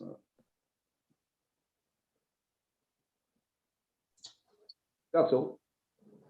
Thanks, Adrian. Edwin, did you want to come back on that at this stage before I go to Mike and Adrian? Yes, so we have actually limited subsoil resources to essentially minerals and fossil fuels and petroleum and so forth. So aquifers and I guess other underwater or underground reservoirs of water would still be considered water in Chapter 4. Okay. So probably it would be better in the definition to add aquifers where estuaries and seas maybe would have different statuses. I would add aquifers there because it's quite an important resource, and it's going to be even more important in the future. As we all know, the lack and struggle and battles for water will give quite an important status to aquifers. That would be a proposition. Thanks, Adrian. Yeah, certainly. I think you know, and it's an example of something where you might have the right to something, but then the question is, do you have a license? Do you need a license to pump it out of the ground? So there are some issues. So we certainly should include that in the analysis. Mike, then Adrian, then David. Thanks, Chair. So a couple of things. I did check these definitions or descriptions to the water accounting standard we have in my jurisdiction, and the descriptions are pretty much the same. So well done. I don't propose changing other than maybe drop that word retain as we've done it elsewhere. But I agree with Adrian with the concept of aquifers. So our definition or description in Australia does define groundwater as subsurface water. So I agree with him that should be dealt with separately. And it is a major source of water supply for the state of Western Australia. So it needs to be there somewhere. I did have a question on, maybe I misheard you, Edwin, but you mentioned that water in a dam was still within the scope because it was still free flowing in the sense that seepage and evaporation could still occur. But I'm assuming that water in a dam is still water in its free form, so therefore should be included.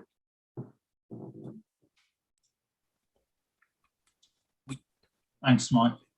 I'm just going to take some more comments from members and then I'll go back to you, Edwin. So I've got Adrian, David and Renee. So I just want to generalize the point that I think all the others are making, that I feel we're not there yet on the drafting of the description. I mean, Ajit's issues and whether dams are in or out. For me, it comes down to what is free flowing? Is free flowing really the word we want? I also really had a discomfort in having, you know, this chemical description of water in the definition. It seems to me we don't do that anywhere else. So I just find we're not there on the drafting of this section yet, and you know, whether this is drafting or whether it's conceptual, I can't say. But I think all the questions that are coming up come down to let's revisit the wording, please. Thank you. Thanks, Adrian. Go to David and then to Renee. Thank you very much. I'll pick up on Adrian's point, actually. I think a physicist defined water as being hydrogen and oxygen as H2O in 1810 or 1811. I don't think the IPSASB needs to have a preliminary view on that. I'm confused even more now about what we're doing with water in dams, or what the proposal is for water in dams. I think that Amon's introduction slightly contradicts what's in the paper as drafted. I would certainly not describe water in a dam as free flowing because, for example, the water held in the Kariba Dam on the Zambezi River has restricted the flow downriver into Mozambique by 90%, 90%. So that surely means that the dam has some effect on free flowing of water. So I think I would agree with Adrian that this section really needs to be sort of thought about in a bit more detail. Thanks, David. So I'll take Renee and then Lucy, and then go back or summarise where we've got to, I think. So Renee and then Lucy. Yes, thank you, Chair. I think I'm just reinforcing what has just been said here. The agenda paper does clarify and is articulating nicely that it's what we mean by extraction, and whether water held in human-made structure may still be in its natural state. If we look at the draft consultation paper, I was fine by the time I read 4.2 that this is what we were saying. It seemed like we were accomplishing the intent there of keeping water held in human-made structure as a natural resource. But then when I got to 4.7, that's where I got confused, because it was very clearly stating that if it's held in a human structure, if it's extracted in a reservoir, it's not in scope of the standard. So the footnote 4 in agenda paper 5.2.2 to me clarified that we want to go beyond just holding water in a human-made structure. Extraction means through filtration or transported in pipes. So I like the way it was articulated in the agenda item. I think it's a matter of cleaning it up in the consultation paper. Thank you. Thanks, Renee. Yes, Yes, thank you, Chair. I just heard the same comments as the other members, and I just want to point some possible inconsistencies in paragraph 4.1a, where we say that example of these bodies of water are lakes. And then there was a discussion in 4.2 that when water is held in human-made structures, that may still be in its natural state. And then we go further in 4.7, wherein we said that reservoir, for instance, is not within the scope of this chapter. But there are cases where lakes are used as reservoir. So I think we just have to be very clear on this when we say natural lakes, or lakes are considered, they're bodies of water naturally occurring. But when a lake is used as a reservoir, then what happens? But when a natural lake is used as a reservoir, what happens to that? Does it mean that it is no longer within the scope of this? Within the scope. Thank you, Chair. Thank you, Lucy. I mean, Edwin, I think I'm hearing concerns from members about the description that we've got here, and it may be that going forwards, it's better to just have some form of plain language discussion, because I think probably all of us know really what water actually is, and David's point is right. Ajith, as a chemistry graduate, I very much liked your comment about hydrogen peroxide, and I also reflected on the fact that naturally occurring water can have all kinds of minerals and so on dissolved in it, and so on. So I think we have to step back from that and have some just sort of general, description. I think there's also a question of, in a way, what's being proposed here is actually kind of taking the argument quite a long way further forward. And if we took the approach that in chapter 1 we've given a description of what a natural resource actually is, if you actually go through the various parts of that, well, water would be naturally occurring. It can flow, it can be groundwater, it can flow through, down hillsides, through rivers, all of that kind of thing. The question then is, what is human intervention? Human intervention could be extracting it from the ground, pumping it up out to the ground, or it could be impounding it in a dam. And I think there is a difference in terminology between extraction and the colloquial usage of impounding, which is basically I've got a structure and I collect it. So probably the way forward is actually to go through a sort of more general language description, and then to drop it through that description and say, okay, what are the impacts of the various different places, because then once, and does it change when it moves from being in a dam to actually I've now started to put it in a pipe, I've treated it, and so on. And maybe that's something where the conclusion is actually it's not a natural resource anymore at that point in time. Actually, that's the point at which it moves somewhere else. And maybe we should say at that stage, well, okay, how would you approach that under our inventory standard?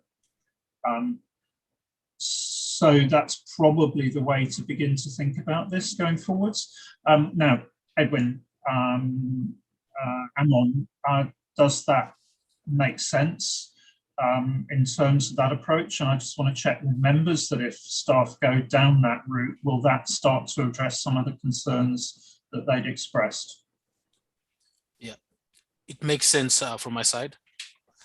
Yeah, it makes sense to me too. So I guess the difficulty we had was we were trying to describe water without actually using the word water, which is why we ended up going a bit extreme. But like, I welcome any thoughts as to how we can actually describe water, because it's such a commonly known concept that we were actually having trouble saying what water is without actually saying water. So that's why we went into the chemical formula. But yeah, I mean, if you just Google it, you know, I've got something up just now, and I could sort of paraphrase it to say that it's an inorganic chemical substance, which is the main constituent of Earth's hydrosphere. You know, that's just sort of that kind of it.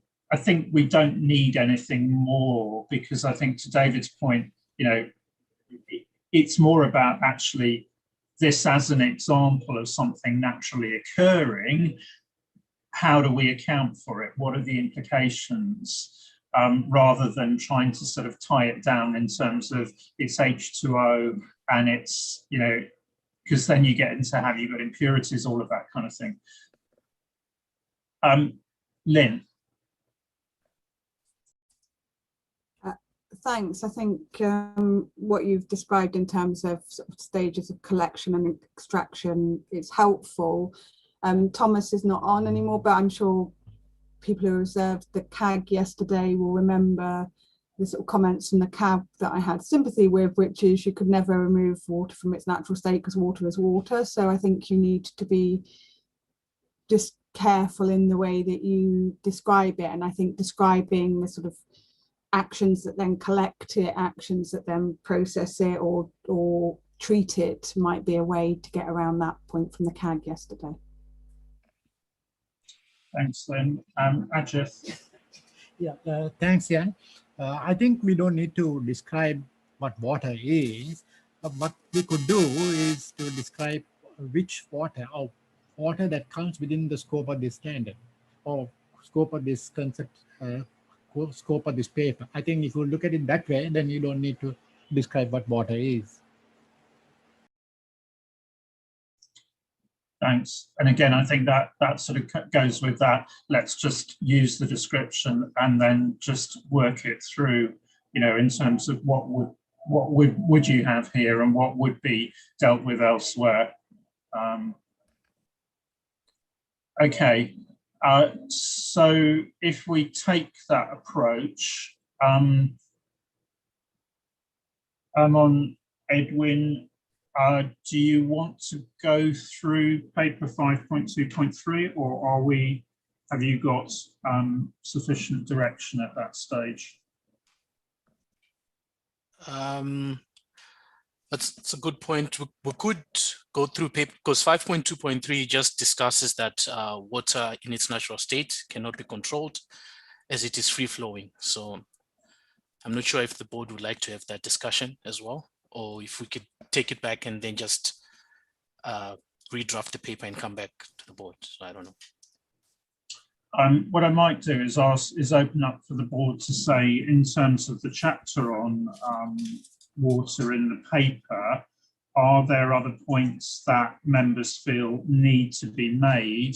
So I'm on sort of pages 43 through 46. Are there any other points members had on that paper that they want to bring out in this discussion?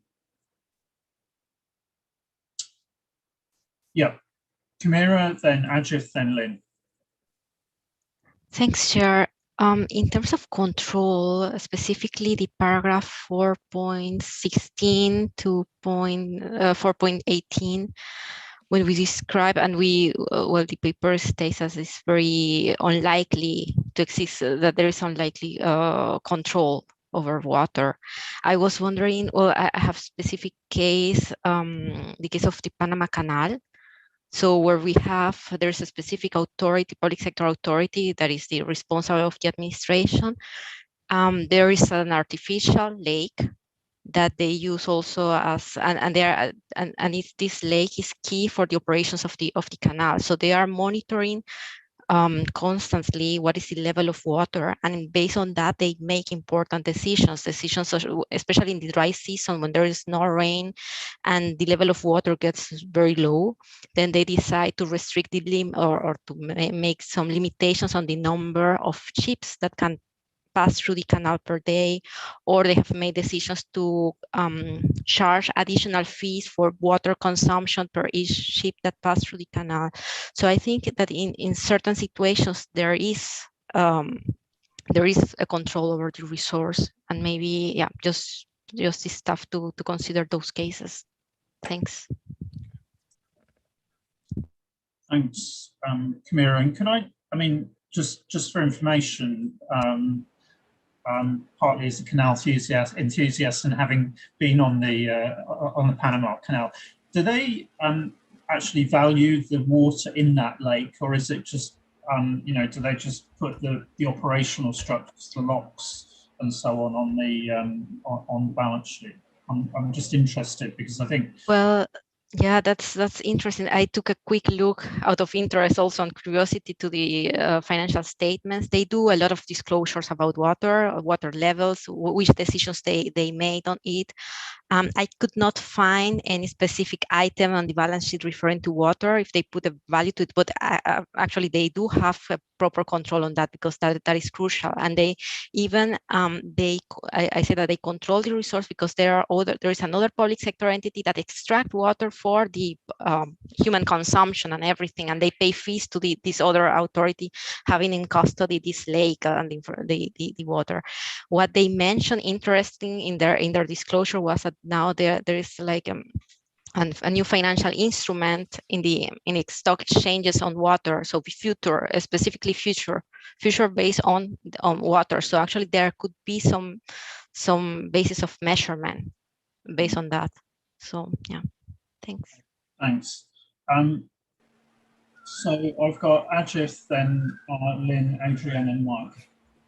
Yeah, thanks. Yeah, I'm referring to the control aspect in relation to water, and also the use of water. There is in the paper, water has been referred to for drinking purposes, but water is also used for many other purposes which has not been described. For instance, water is used for generation of electricity, and also water is used for agriculture. In fact, in Sri Lanka, we have been using dammed water with the dams, and used water for created reservoirs over 1,000 years ago for agriculture, because rice needs water for a regular supply of water for cultivation. Then so the usage is, maybe I think we need to add more sources, methods of uses of water. Then also, I think we're getting on to water in a reservoir. Now, according to the paper, water in a reservoir, and I think we discussed that issue as well, is within the scope of this paper. So then we come to, I'm considering the existence uncertainty related to water. When it comes to water in a reservoir, I think there is no existence uncertainty related to water, because the water in the reservoir is measured almost daily. Actually, it's measured almost half daily. Every 12 hours, the water level is measured, and probably in some places water is measured every minute. So the water level is measured and known, and the quantity is exactly known. So I think there is no issue related to existence uncertainty. And particularly what we need is the volume of water on the reporting date. And the volume of water in the reporting date is known because they have statistics and they know how the water on the reporting date is, how much of water is there. Evaporation and seepage after the reporting date is a matter that comes within the scope of how measurement of the value of that water, because there could be evaporation and seepage after the reporting date, but in relation to the quantity, we can be certain of the quantity. Then that is in relation to existence uncertainty. Then when it comes to measurement uncertainty, the quantity, there is no issue relating to the quantity. actually, when Ian asked me at the check-in meeting about the same issue, I thought that it's an issue relating to the price, the value that you can place on the water.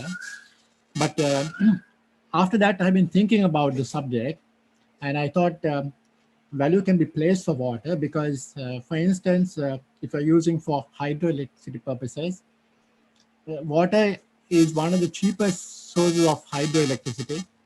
If you use for fossil fuels, then you have a higher cost for electricity.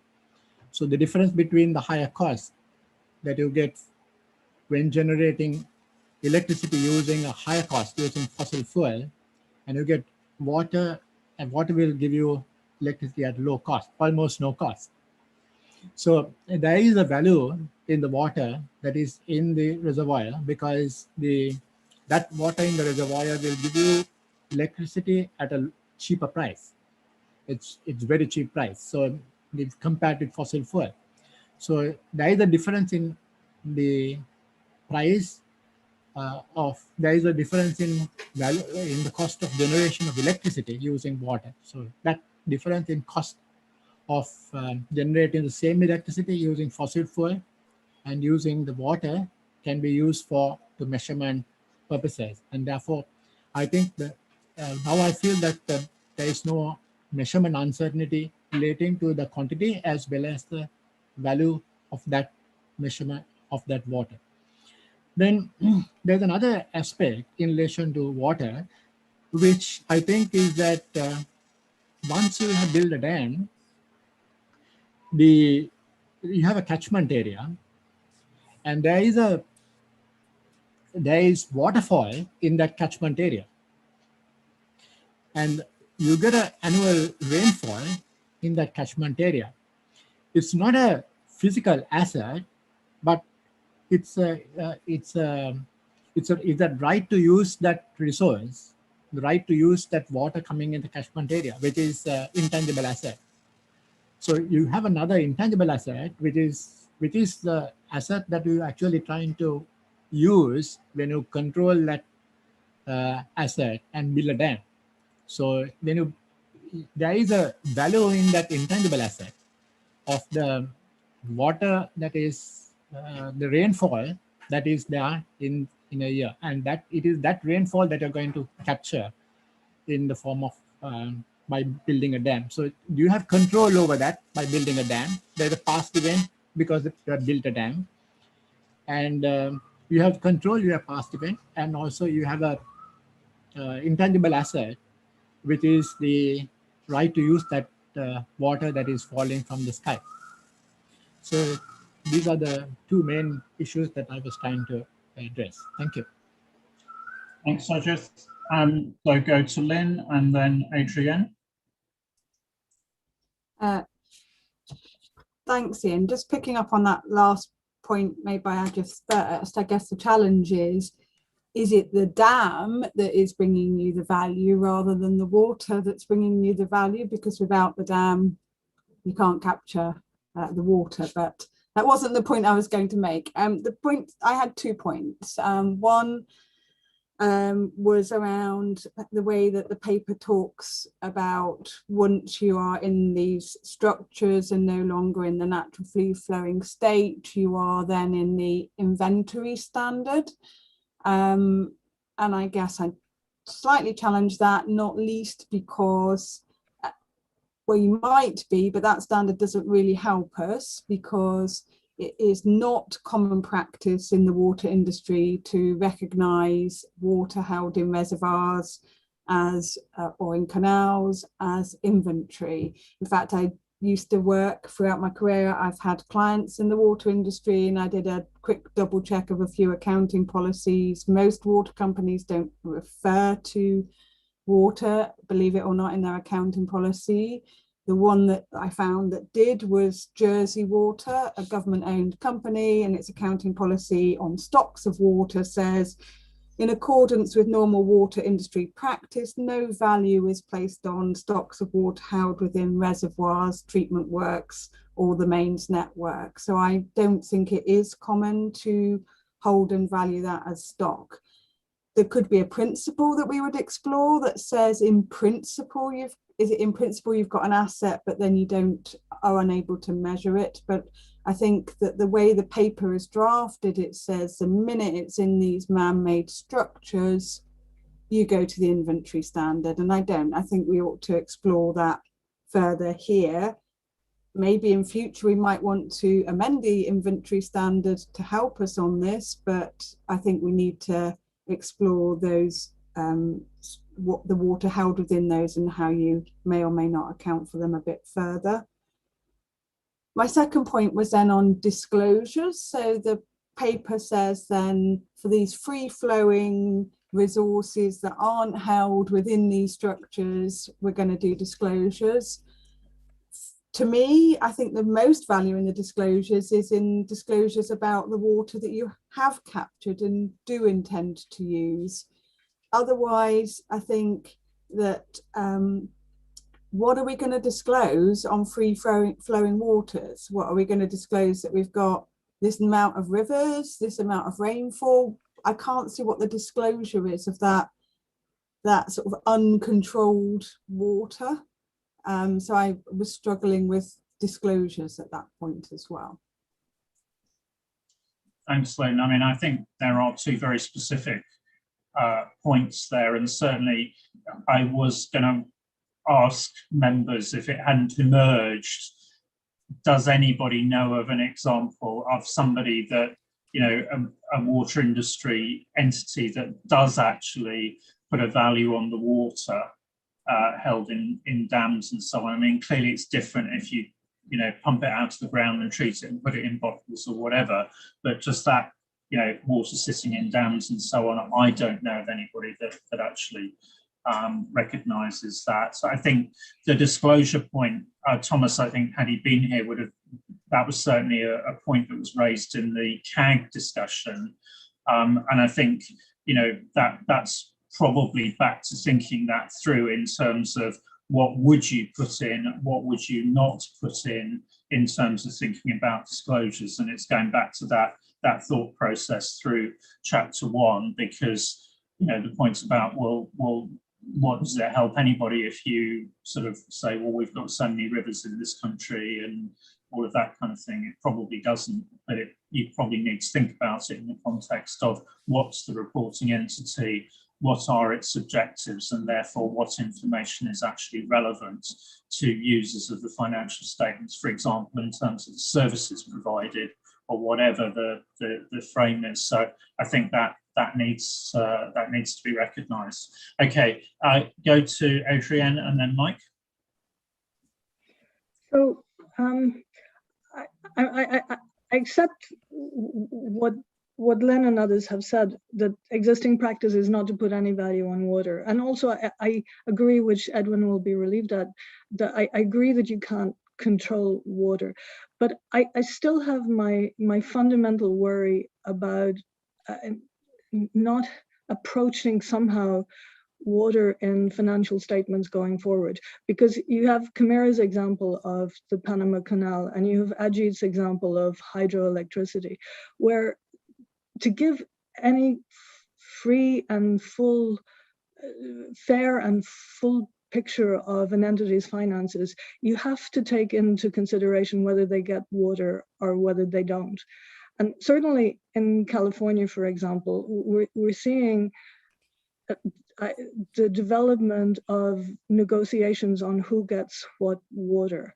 And it's not just an intangible asset, the access rights issue, because the quantity of water that you get or you don't get is going to make a huge difference to whether your operation is viable, whether your agriculture can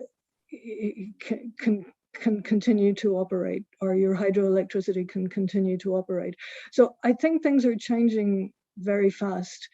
Now, this is not the same as saying that I have an answer for how we should do it, because I accept that since you can't control water, it doesn't meet our definition of an asset in the financial statements. But I'm really troubled by how I read the document the way it's drafted, which is standards are, we don't value water because we can't control it, and so let's just leave it aside. I think we need to solve the Panama Canal problem, to solve the hydroelectricity problem, to solve California's challenge, which will be to negotiate between entities for what is a scarce resource. There has to be a value to put on that from now on. Thank you. Well, I think there's a number of issues there, Adrienne, isn't it? But the fundamental is, what's the financial reporting context? This is where there's a broader context, and it may well be that some of the factors influence operations. But until you actually turn it into something that can be recognised within the financial statements, then it's some other form of reporting or disclosure. And we can only fix the things that we can fix. We can't fix allocation decisions, which are political and all that kind of thing. So I think, the question is actually, in terms of presentation, what is relevant in terms of the financial statements and what is something else. And I'm not saying there isn't legitimate interest, but I'm saying, I think, if we use the conceptual framework, and the conceptual framework is what we've got as our tool, if it doesn't fall within that and it sits somewhere else, then there are legitimate questions, but it's something else. So let's, again, examine this in the context of disclosures. Is it appropriate in terms of disclosures in general purpose financial statements or in general purpose financial reports, or is it something else? And if it's something else, let's say it's something else, but it's not for us at this stage. So, that's where we have to go back to what's the question we can answer, because there's a whole, we can't, it's not part of our remit to deal with the rest of this. Can I go to Mike, and then I'm just going to go through the list and accumulate points, I think. So Mike, Ajith, Lindy, Adrienne, Renee, and then Bernard. Thanks, Ian. So I agree with your summary there. What's the role of a financial report? But maybe we need to come back to that. But my initial reaction is, it's not necessarily to answer Adrienne's question, but I hear what she says. So a couple of things for me. The first one was around the hydro question. So we have hydro generated power where I live. The water is in canals that gets circulated round and round and round and through into turbines and produces water. The volume of the water in the canals is known, and the volume of water in the dams is known, and is reported all the time in the website of the entity that generates the power. And they know that if their dam levels get less than 30%, they have to stop generating power, because the risk of having no power is just too high. So that information is all available in sources other than financial reports. And we don't try and value the water that keeps circulating in the canals. The value of the canals is reported, not the water. The question about inventory. So Lynn, we do have a water entity here that does record the treated water that's been treated, that hasn't yet been distributed, on the balance sheet of our water entity. It's not a big number, because there's often not a lot of water being treated that hasn't yet been distributed to residents. And then disclosures, I do think disclosures is really important, but at the moment, I hear and I agree with what Lynn has said. And if you look at PV7, I know we haven't looked at PV7s yet, but it does say should be disclosed, but I do want to know what it is that we're disclosing. So I think we have to be much more clear about what it is that we want to disclose. And if it's going to be volumes, that's okay, because we can work out the volumes. Thanks, Mike. I think it would be useful for staff to have that example, if they haven't already got that, of that water entity, because, one of the challenges Adrienne made was, well, in a sense, we shouldn't just do what we've always done.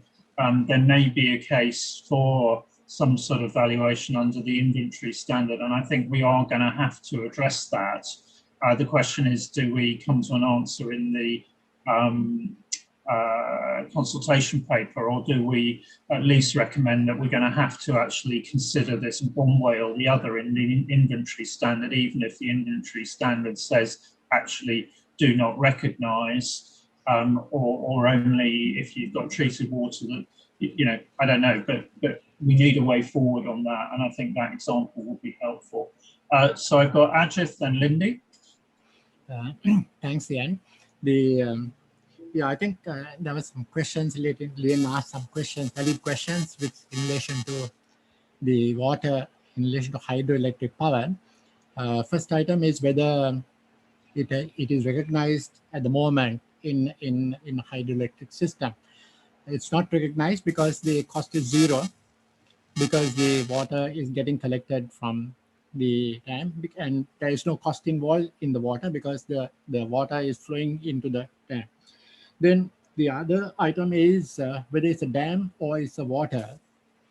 It's actually what we are tapping is the potential energy of the water, because what we do is water is at a higher level, is transferred to another place at the same level, and then you use the potential energy of water dropping to another level. So you put pipelines and send it through a turbine, and then when it comes to that level, and then the water comes back after it passes the turbines and generates electricity, then it flows into another lake at a lower level. So it's at a lower potential energy now, because it was earlier at a higher potential energy. Now that potential energy has been transferred to electrical energy, and now it has a lower level. So it has a lower potential energy. Then from that place, you use it again and by transferring it to another even lower potential energy point at a lower level. So you can go on till sea level using the same water. You can go on to sea level, but after sea level, you can't use it. So it has to be all the potential energy of the water is used up. So what is actually we are using is the potential energy that was there in the water at a higher level. So we are actually not using water, we are using the potential energy of that water. So what we will need to actually, if we are going into valuation, it is actually we are valuing the potential energy that is in the water when it was a higher level. So after that, it goes from another level, then it goes off at the end of that water. Then we have to wait for another rainfall to get other usage of that water. So it's a conversion of potential energy to electrical energy. So that's what happens in relation to water. Then you build a dam to tap that potential energy. So it's not the dam that brings the energy, it is the potential energy that we are using. So the dam is constructed just to tap that potential energy. So what we are getting out of the water is the potential energy that was there in the water. So it's actually the potential energy, the energy of the water that is of value. Then another point is the usefulness of financial reporting. I think that is an important point, whether it's useful for financial reporting purposes. I think there is a factor like this. Now, if you have the water at the end of the reporting period at a very high level in the reservoir, then you have a large capacity of water at a very high level. Thereafter, at the end of the reporting period, if you have a low level of water, then you can't use it. So there is a cost of using that water, because if you have during the financial period, if you start at the high level in the reservoir, and if you end at a lower level in the reservoir at the end of the reporting period, then you have used up that potential energy from that reservoir. So therefore, there is a cost that is not recognized now in the financial statements. Because if you recognize it at the beginning, you would have a higher volume of water. At the end, you will have a lower volume of water. So that cost is not reflected in the financial statements now in the electricity companies and electricity entities. So therefore, there is a cost that is not recognized if the water level is lower. But if the water level goes up at the end of the period, if the water is at a higher level, then there is a energy accumulation that you have got, which can be used. And therefore, there is a benefit that will accrue if the water level goes up during the reporting period. So there is something that is missing is not recognized in the inventory standard because the cost is zero. So if you, yeah, but Ajit, sorry, all the way through you've been talking about potential, and I think the point is actually it's when it goes through the dam that it's converted to electricity. That's the human intervention. So until it gets into that, until it goes through the turbine and that generates electricity, in which case it's something else. It's not water, it's the electricity that you're charging. I think, you know, whilst the levels are relevant, and that might well be the case, from a financial reporting point of view, actually it's potential, it's not actual. And I think that's where the dividing line probably comes, that we need to actually, you know, we need to articulate. And we have this in several areas that, you know, until you do something with it, actually you can't access that value. That's the point about the intervention. So I think we have to keep testing all the way through about the intervention and then say, is there anything that actually has a reality in terms of measurement earlier, or is this a non-financial disclosure, which would be, you know, and this is perhaps the Panama Canal issue, actually, you know, there's a problem with the levels of water that's impacting and but it's an operational issue, not an inventory issue. I'm conscious we're running out of time, so I'm going to take Lindy, Hervé, Adrienne, Renee, and then Bernard, and then we'll sum up at that point. Thank you. And our experience accounting for water is similar to, as Mike explained, that, you know, we would have municipalities and water boards in various forms, but it's only once that starts being extracted to be purified or for distribution that the costs are being incurred, and that it then starts being reflected as inventory in terms of IPSAS 12. Before that, it is a custodial responsibility of the reporting entity to make sure that those resources are available at the point of extraction. And I think that's where the important disclosures come in on the execution of that custodial responsibility.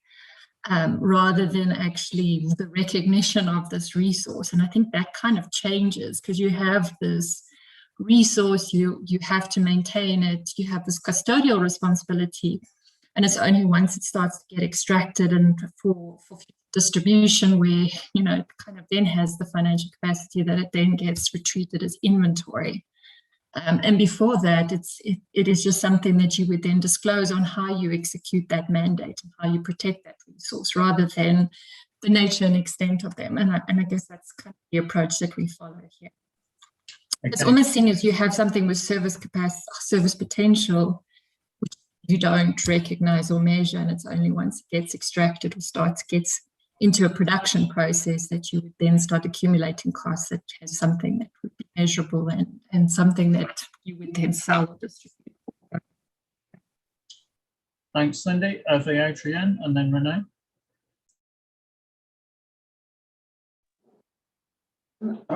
I just wanted to support the interpretation that was made about the canal and hydroelectricity issues. I really believe and support the idea that neither the Lake Gatun in Panama Canal nor any other water reservoir attached to a dam is the asset. As you said, Ian, if I understood well, the potential energy that is contained in the reservoir is not in itself the asset, because it has no service potential unless it is forced to deduct and throughout the turbines. If the turbines are not running, this potential energy is nothing. It's just flowing through, you know, the size of the dam. So this is the real asset is the dam itself and its hydroelectric equipments. And same for the Lake Gatun in the Panama Canal. It is. I mean, it has inflows of rivers or whatever around. it helps, of course. It is a major asset for the operations of the canal, but it's not in itself the asset. The asset is the canal and all the locks, etc., and all the equipment that help ships go through the canal.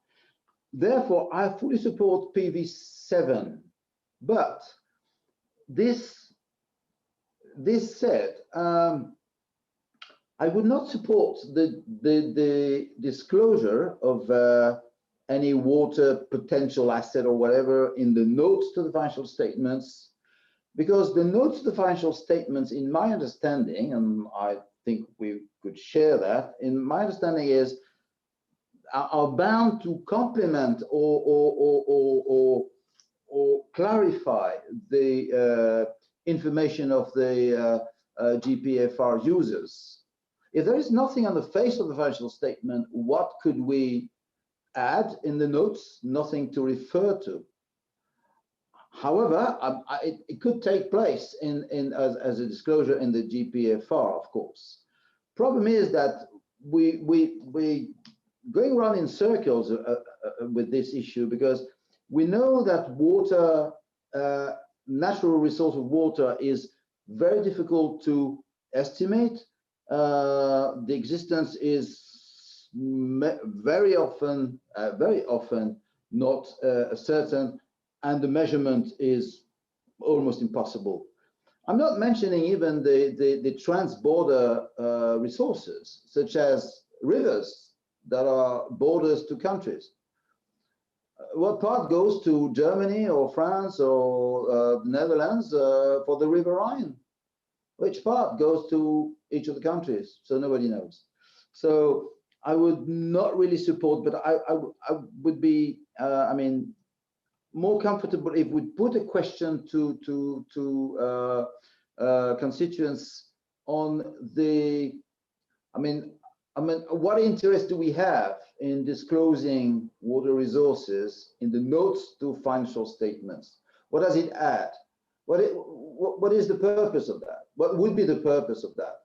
I believe that, on the contrary, in some instances, it could be very misleading to the users, because they would possibly implicitly overstate the financial position of the entity by just reading the notes that are not attached to any related asset in this on the face of the financial statements. Okay, thanks, Adrian. So we have 9 minutes left. So can the other 3 members be sharp, because I've got to disappear at 2, so we have to wrap this up. So Renee, Bernard, and then Murray, and then we will finish the session. Great, thank you, Chair. Very sharp remark.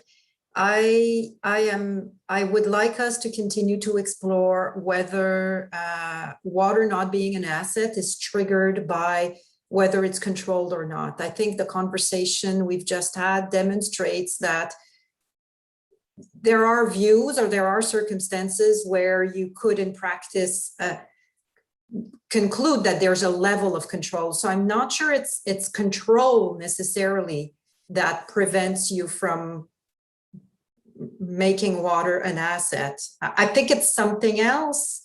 Maybe it's the measurement uncertainty more than the existence uncertainty and whether control exists or not. So I'd like the board to keep reflecting on that. And secondly, maybe in addition to a PV, we could have a matter for consideration.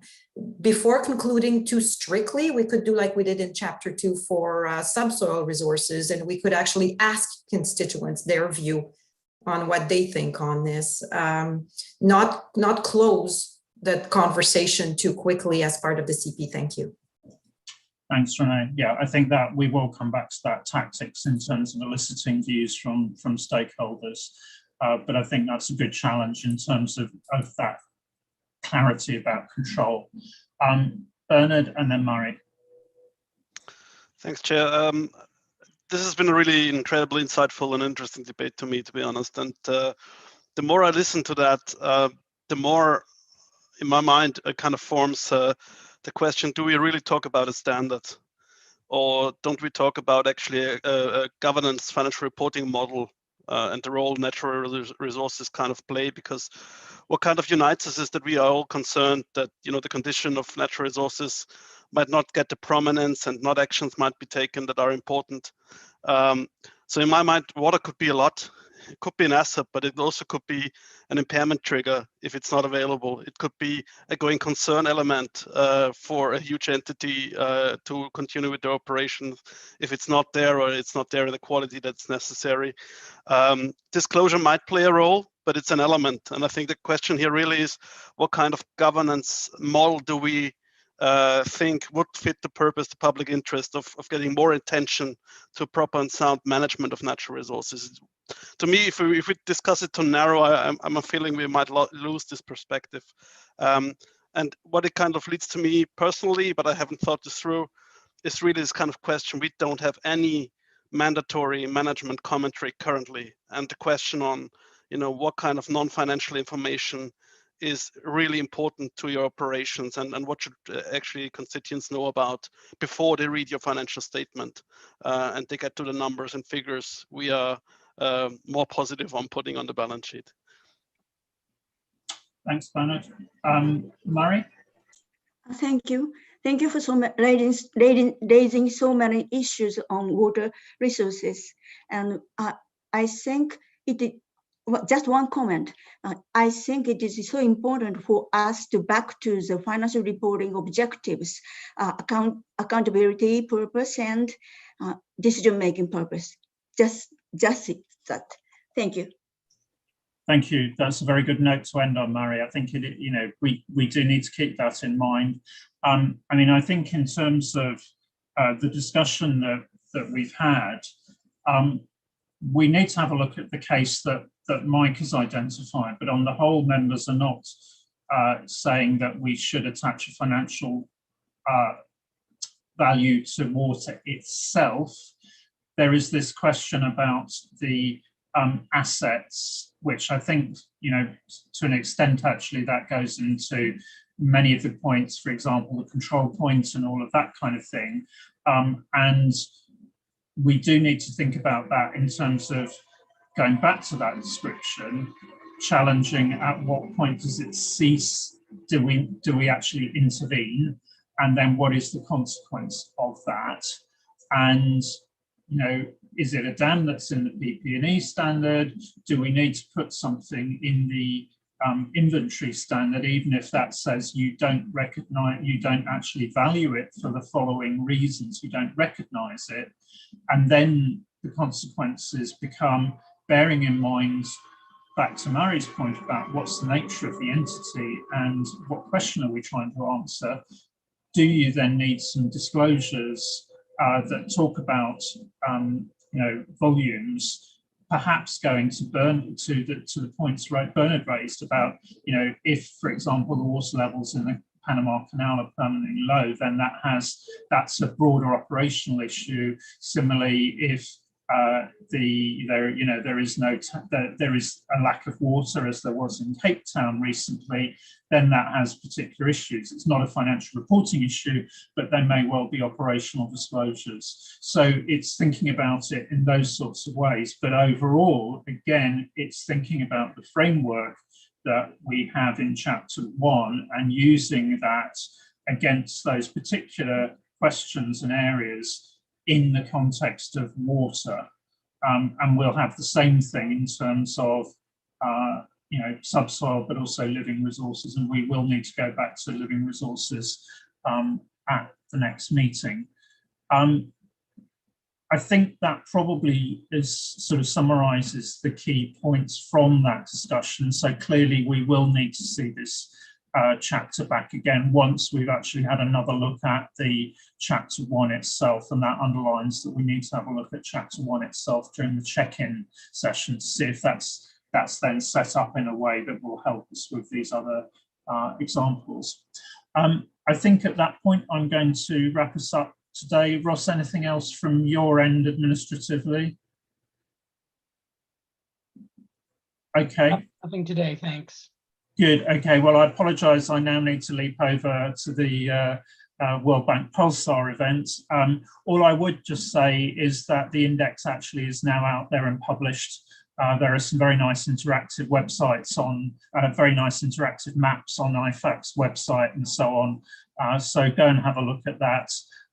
You know, do feel free now to tweet, post on LinkedIn or whatever, because that's very important context for our work going forwards. Okay, so we'll wrap up at that point. Thanks very much. It was a very rich discussion. I think, you know, the challenge now for staff and the task force is to synthesize that, take that forward. Tomorrow we move on to revenue and transfer expenses. And again, we've got papers to take us through on the key issues. So look forward to seeing you tomorrow, and get a good rest in the meantime. Thanks, everyone. Bye for now. Bye-bye. Bye-bye.